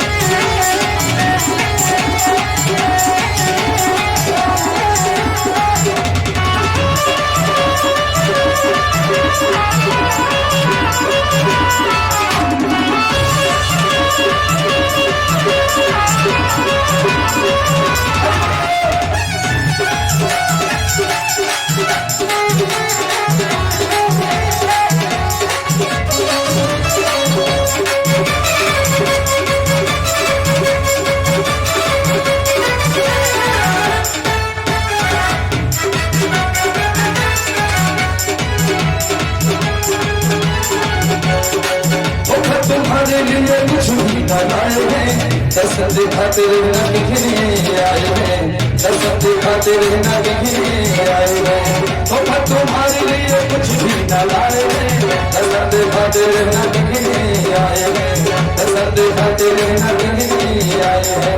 यार का हमारा घर बोले सवरिया, उसको न जाए शाह मेरी उमरिया, इससे भी ज्यादा क्या कहो कहो कहो कहो।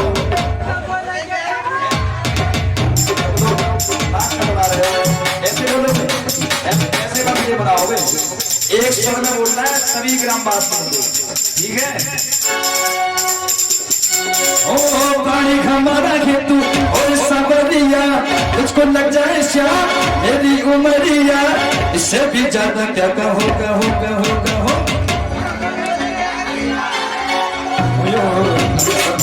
Happy birthday to you.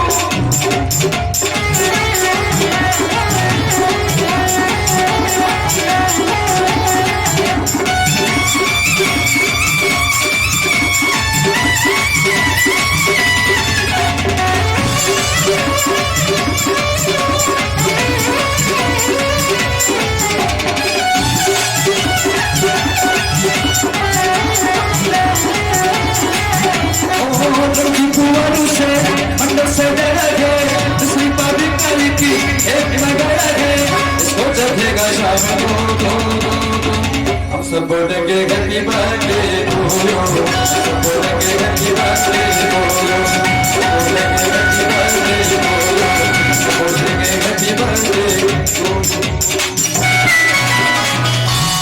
और नंद के लाला की अब शांति पूर्वक कल की कथा के बारे में पहले सुन ले। कल की जो कथा बहुत सुंदर हुई है, लाला और डिटजा लेके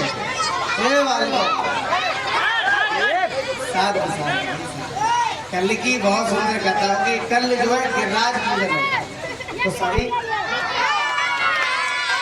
होंगे तो घर से कुछ ना कुछ बना के लाएं, एक कटोरी थोड़ा थोड़ा, क्योंकि गिरिराज जी के लिए तो 56 भोग लगता है। तो 56 भोग में आप जितना जो चाहें कुछ ना कुछ बना के लाएं। या गिरिराज पूजन होगा, गिरिराज जी की पूजा होगी, गिरिराज जी की परिक्रमा लगाई जाएगी, सभी ने लगाने की, और भोग लगेगा। और फिर आरती के लिए देखो जाए नहीं, अब आए तो प्रसाद लेके ही जाए, खाली हाथ क्यों जा रहे हैं? जैसे आए थे वैसे ही जा रहे हैं, कुछ तो लेके जाओ। जय श्री राधे। भागवत कथा के मध्य कुछ भक्तों ने अपनी दान राशि भेंट की है, जिसमें से 20 रुपए सोनू, 20 रुपए महेंद्र, 10 रुपए विकास और 20 रुपए गुप्त दान है। इन भक्तों ने एक बार अरे बजाओ भाई, ताली में बजवा रहा हूँ। चलो आरती के लिए तैयार हो। आरती होने के बाद प्रसाद लेकर ही यहाँ से जाएं। कल की विशेष सूचना है, कल बड़ी सुंदर ब्रज की भाषा में बड़ी सुंदर मंगलमयी कथा श्रवण कराई जाएगी। भगवान की बाल लीलाओं का हम सभी भक्तजन दर्शन करेंगे। कल विशेष रूप से माखन चोरी लीला भगवान की होगी, गोपियों का मनोरथ भगवान पूर्ण करेंगे। इसके बाद वृंदावन पहुंचेंगे। वृंदावन पहुंचने के बाद कालिया मर्दन करने के बाद फिर क्या करेंगे? गोवर्धन धारण में जाएंगे। भगवान गोवर्धन गिरिराज जी की शरण में जाएंगे, गोवर्धन को धारण करेंगे और 56 प्रकार का भोग भगवान को प्रसाद के रूप में लगेगा। तो जिस भक्त वृंद की जो भी इच्छा है, अपने हिसाब से जो भी सुविधा है, अपने घर से बना के लाएं और भगवान को यहाँ पर प्रसाद लगेगा। जय श्री राधे। जय श्री राधे। भगवान की सुंदर सी झांकी आप सभी के सामने आ रही है। जिन महानुभावों को उनका वंदन एवं पूजन करना हो वो कर सकते हैं। बधाई या फिर आरती? बधाई चलो एक बधाई और हो जाए। एक बधाई मैं गाता हूँ, एक बधाई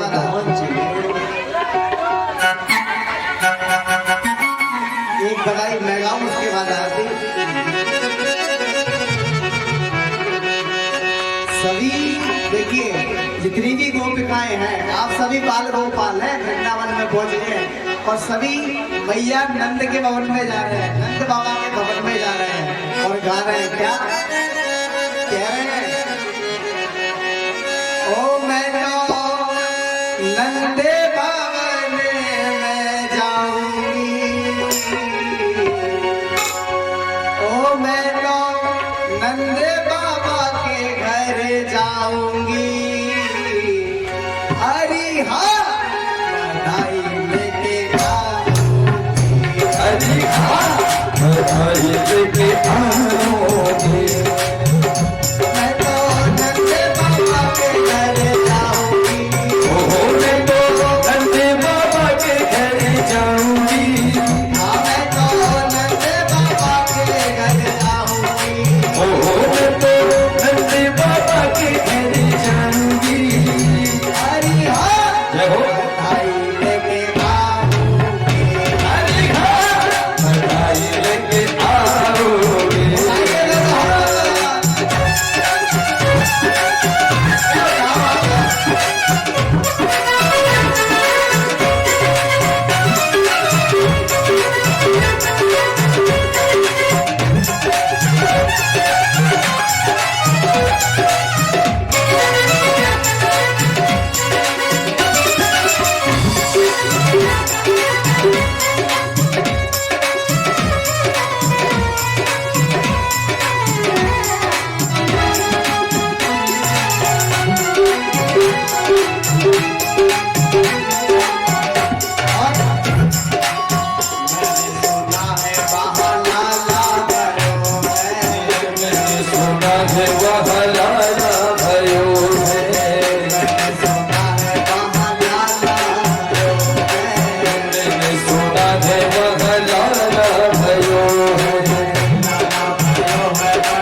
की सारी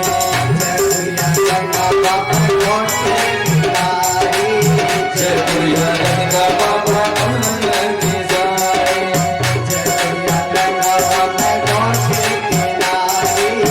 जयपुरिया गंगा बाबा उन्नत की सारी लहंगा पहन के कैसे करूंगी?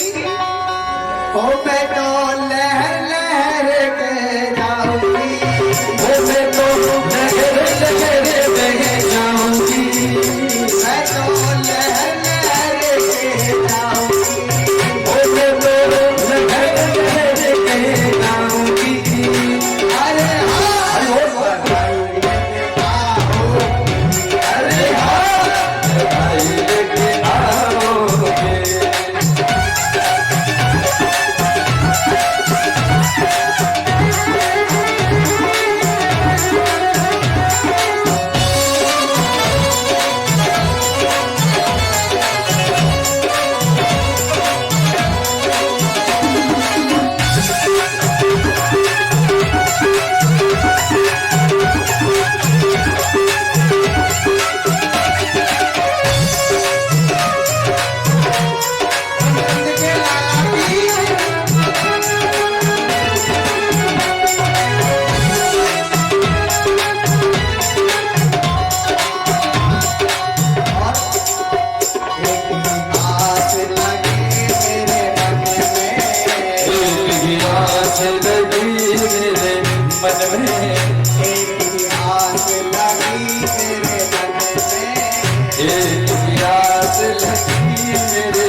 बुलंद के लाला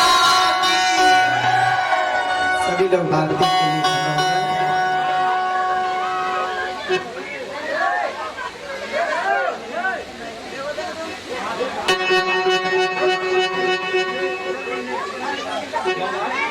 खड़े हो गए। सभी लोग आरती के लिए खड़े हो जाओ, बालकों पीछे हो जाओ और आप सभी लोग बड़े बड़े लोग आगे आ जाए आरती के लिए। बालक बेटा अभी कुछ नहीं होगा, साइड में आ जाओ। अब आरती होगी, प्रसाद बटेगा बाहर, तो बाहर पहुंच जाओ प्रसाद लेने के लिए। आप लोग आगे आ जाए और सभी लोग आरती हो। चंद्रमा मनसो जायतो हो सूर्यो जायता श्रोत्रा द्वाइश प्राण चमुखा जगनिरजायता। मन में बसा कर तेरी मूर्ति, मन में बसा कर तेरी मूर्ति, उतारूं मैं गिरधर तेरी आरती। मन में बसा कर तेरी मूर्ति, उतारूं मैं गिरधर तेरी आरती।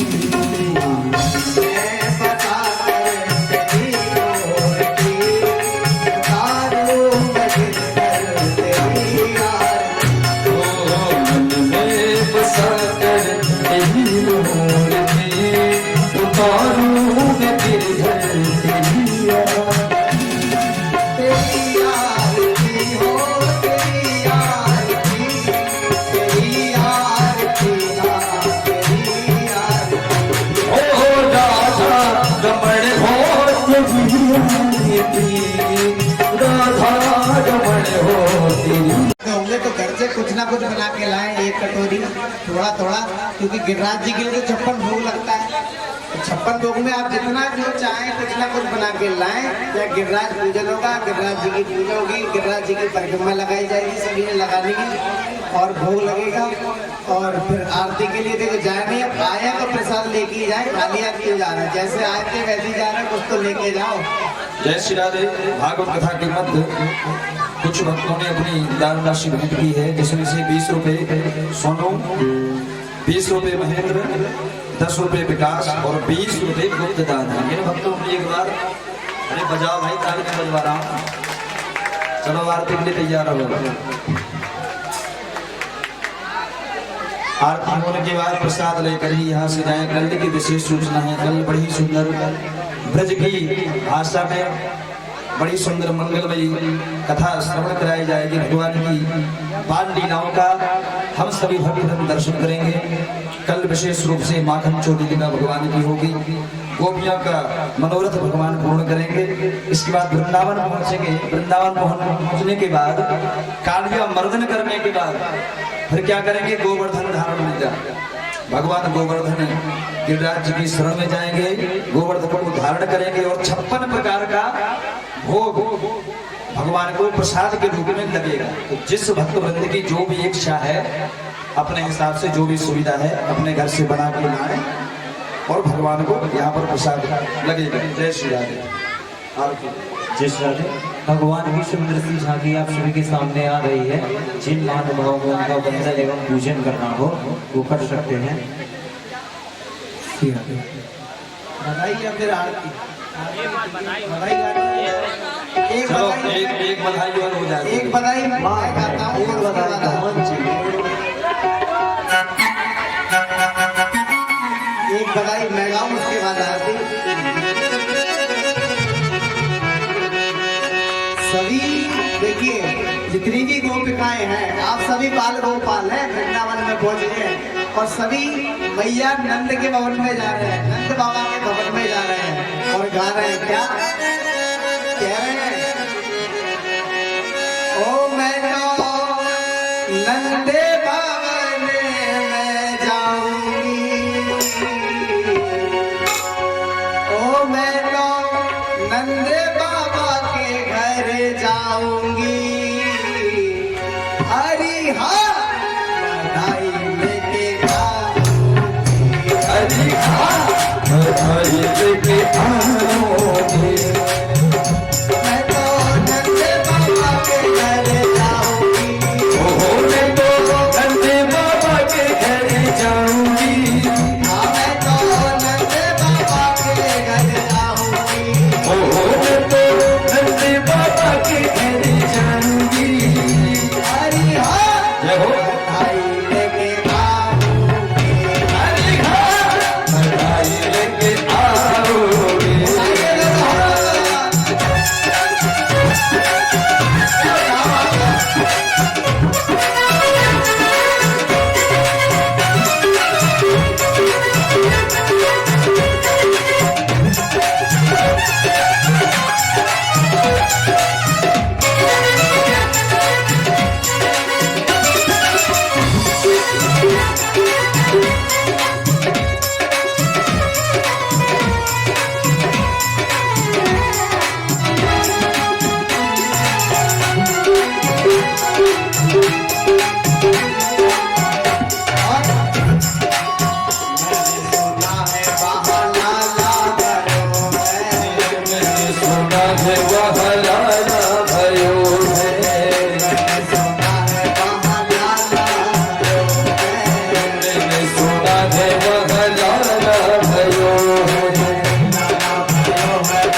लहर लहर के जाऊंगी, मैं तो लहर लहर बह जाऊंगी, मैं तो लहर लहर के जाऊंगी, मैं तो लहर लहर बह जाऊंगी। अरे हाँ भाई लेके आओ, अरे हाँ भाई लेके आओगे। नंद के लाला की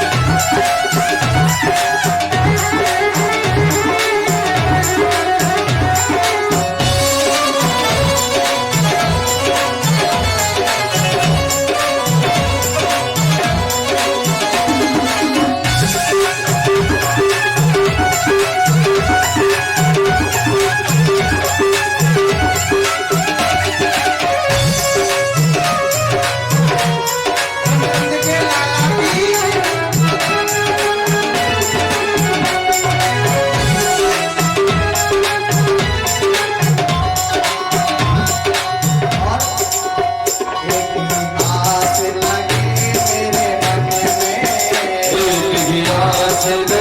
मेरे मन में, एक ही आस लगी मेरे मन में, एक ही आस लगी मेरे मन में, एक ही आस लगी मेरे मन में।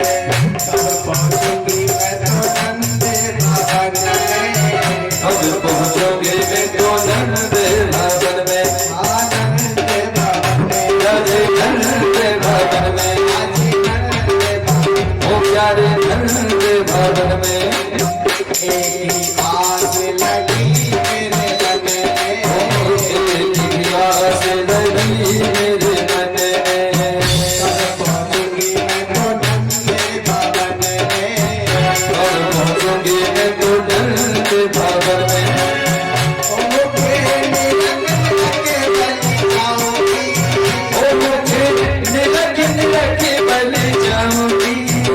ओ क्या करिए जब उसका मुखड़ा देखूंगी, कन्हैया का दर्शन करूंगी तो बलिहारी उतारूंगी, और डालो दोनों हाथ ऊपर तक, मुझे निलक निलक बलि जाऊंगी, ओ मुझे निलक निलक बल जाऊंगी। ये हाँ भाई लेके आओ, बधाई लेके आओगे।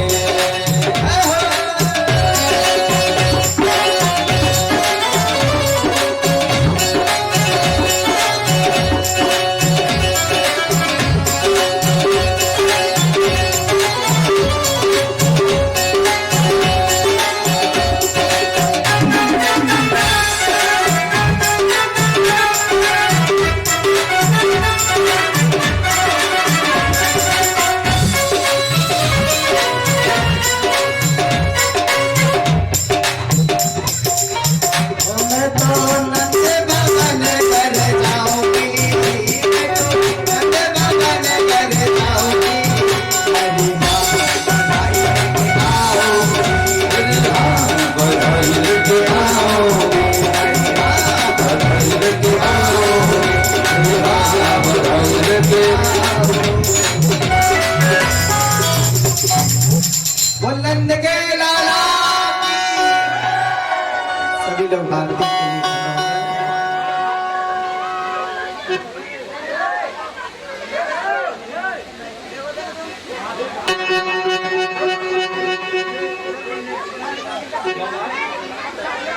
श्री राधे। सभी लोग आरती के लिए खड़े हैं, बालकों पीछे हो जाओ और आप सभी लोग बड़े बड़े लोग आगे आ जाएं आरती के लिए। बालक बेटा अभी कुछ नहीं होगा, साइड में आ जाओ, अब आरती होगी, प्रसाद बटेगा बाहर, तो बाहर पहुंच जाओ प्रसाद लेने के लिए। आप लोग आगे आ जाएं और सभी लोग आरती। ओम चंद्रमा मनसो जायतो सूर्यो जायता श्रोत्रा द्वायच प्राण च मुखादग्निरजायता। ओ मन में बसा कर तेरी मूर्ति, ओ मन में बसा कर तेरी मूर्ति, उतारूं मैं गिरधर तेरी आरती। मन में बसा कर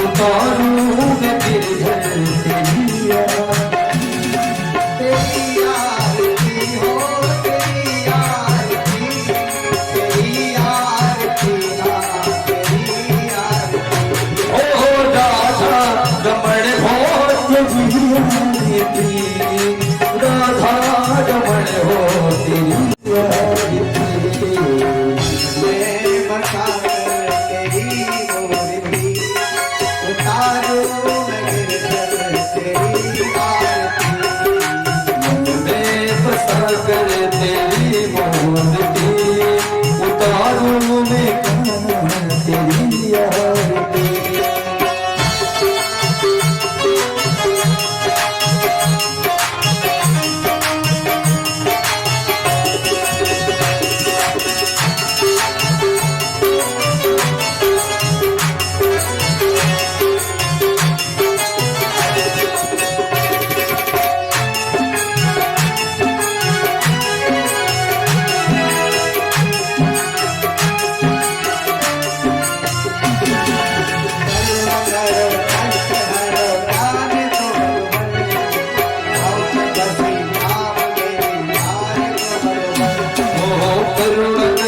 कष्ट हरो ज्ञान दो भगवान, भगवान फंसे नाव मेरी तार दो भगवान। कष्ट हरो ज्ञान दो भगवान, फंसे नाव मेरी तार दो। ओ करुणा करो कष्ट हरो ज्ञान दो भगवान, भगवान फंसे नाव मेरी तार दो भगवान। तुम्हारे पास है दर्द की दवा तुम्हारे पास है,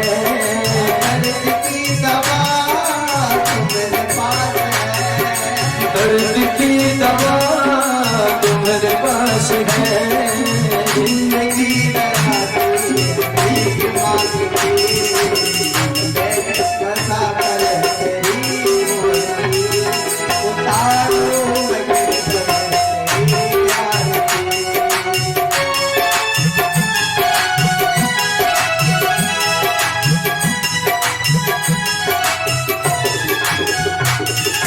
मांगो तुमसे क्या यही सोचूं भगवान, जिंदगी जब तेरे नाम कर दी अर्पण। ओ माँ तुमसे क्या मिलेगी सोचूं भगवान, जिंदगी जब नाम तेरे कर दी अर्पण। मांगो मैं क्या तुमसे सोचूं भगवान, जिंदगी जब तेरे नाम कर दी अर्पण। ओ माँ तुमसे क्या मिलेगी सोचूं भगवान, जिंदगी जब नाम तेरे कर दी अर्पण। सब कुछ तेरा नहीं मेरा, सब कुछ तेरा कुछ नहीं मेरा। चिंता नहीं मुझे संसार की, उतारूं मैं गाना तेरी आरती, ओ तेरी आरती राधा रमण हो तेरी आरती। मन में बसा कर तेरी मूर्ति, मन में बसा कर तेरी मूर्ति उतारूं मैं गाना तेरी आरती। बसा कर तेरी मूर्ति करूं श्याम सुंदर तेरी आरती।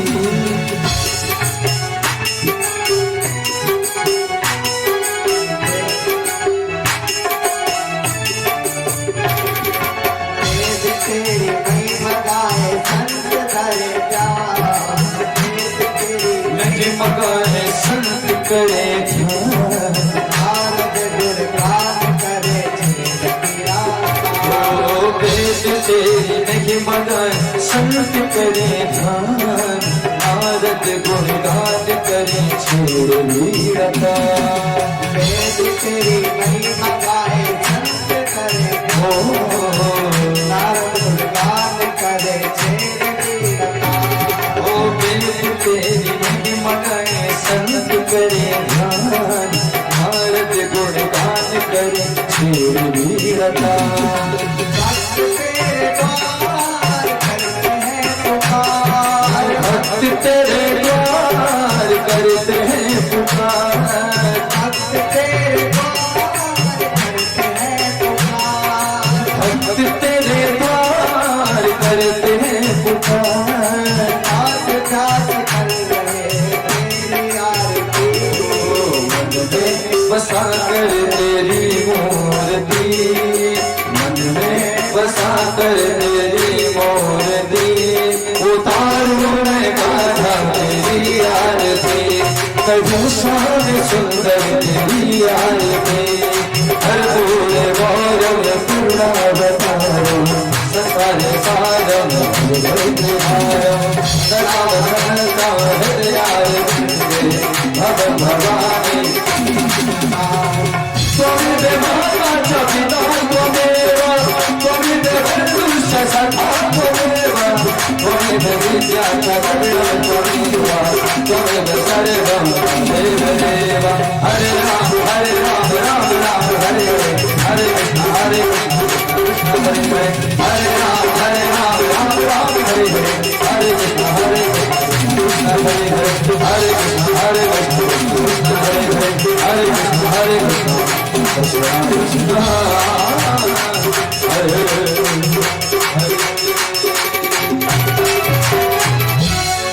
ओम जलं शीतलेन कर्णेनं द्योः शान्तिरन्तरिक्षं शान्तिः पृथिवी शान्तिरापः शान्तिरोषधयः शान्तिः वनस्पतयः शान्तिर्विश्वे देवाः शान्तिर्ब्रह्म शान्तिः सर्वं शान्तिः शान्तिरेव शान्तिः श्यामा शान्तिरेधि मन्त्रपुष्पाञ्जलिः।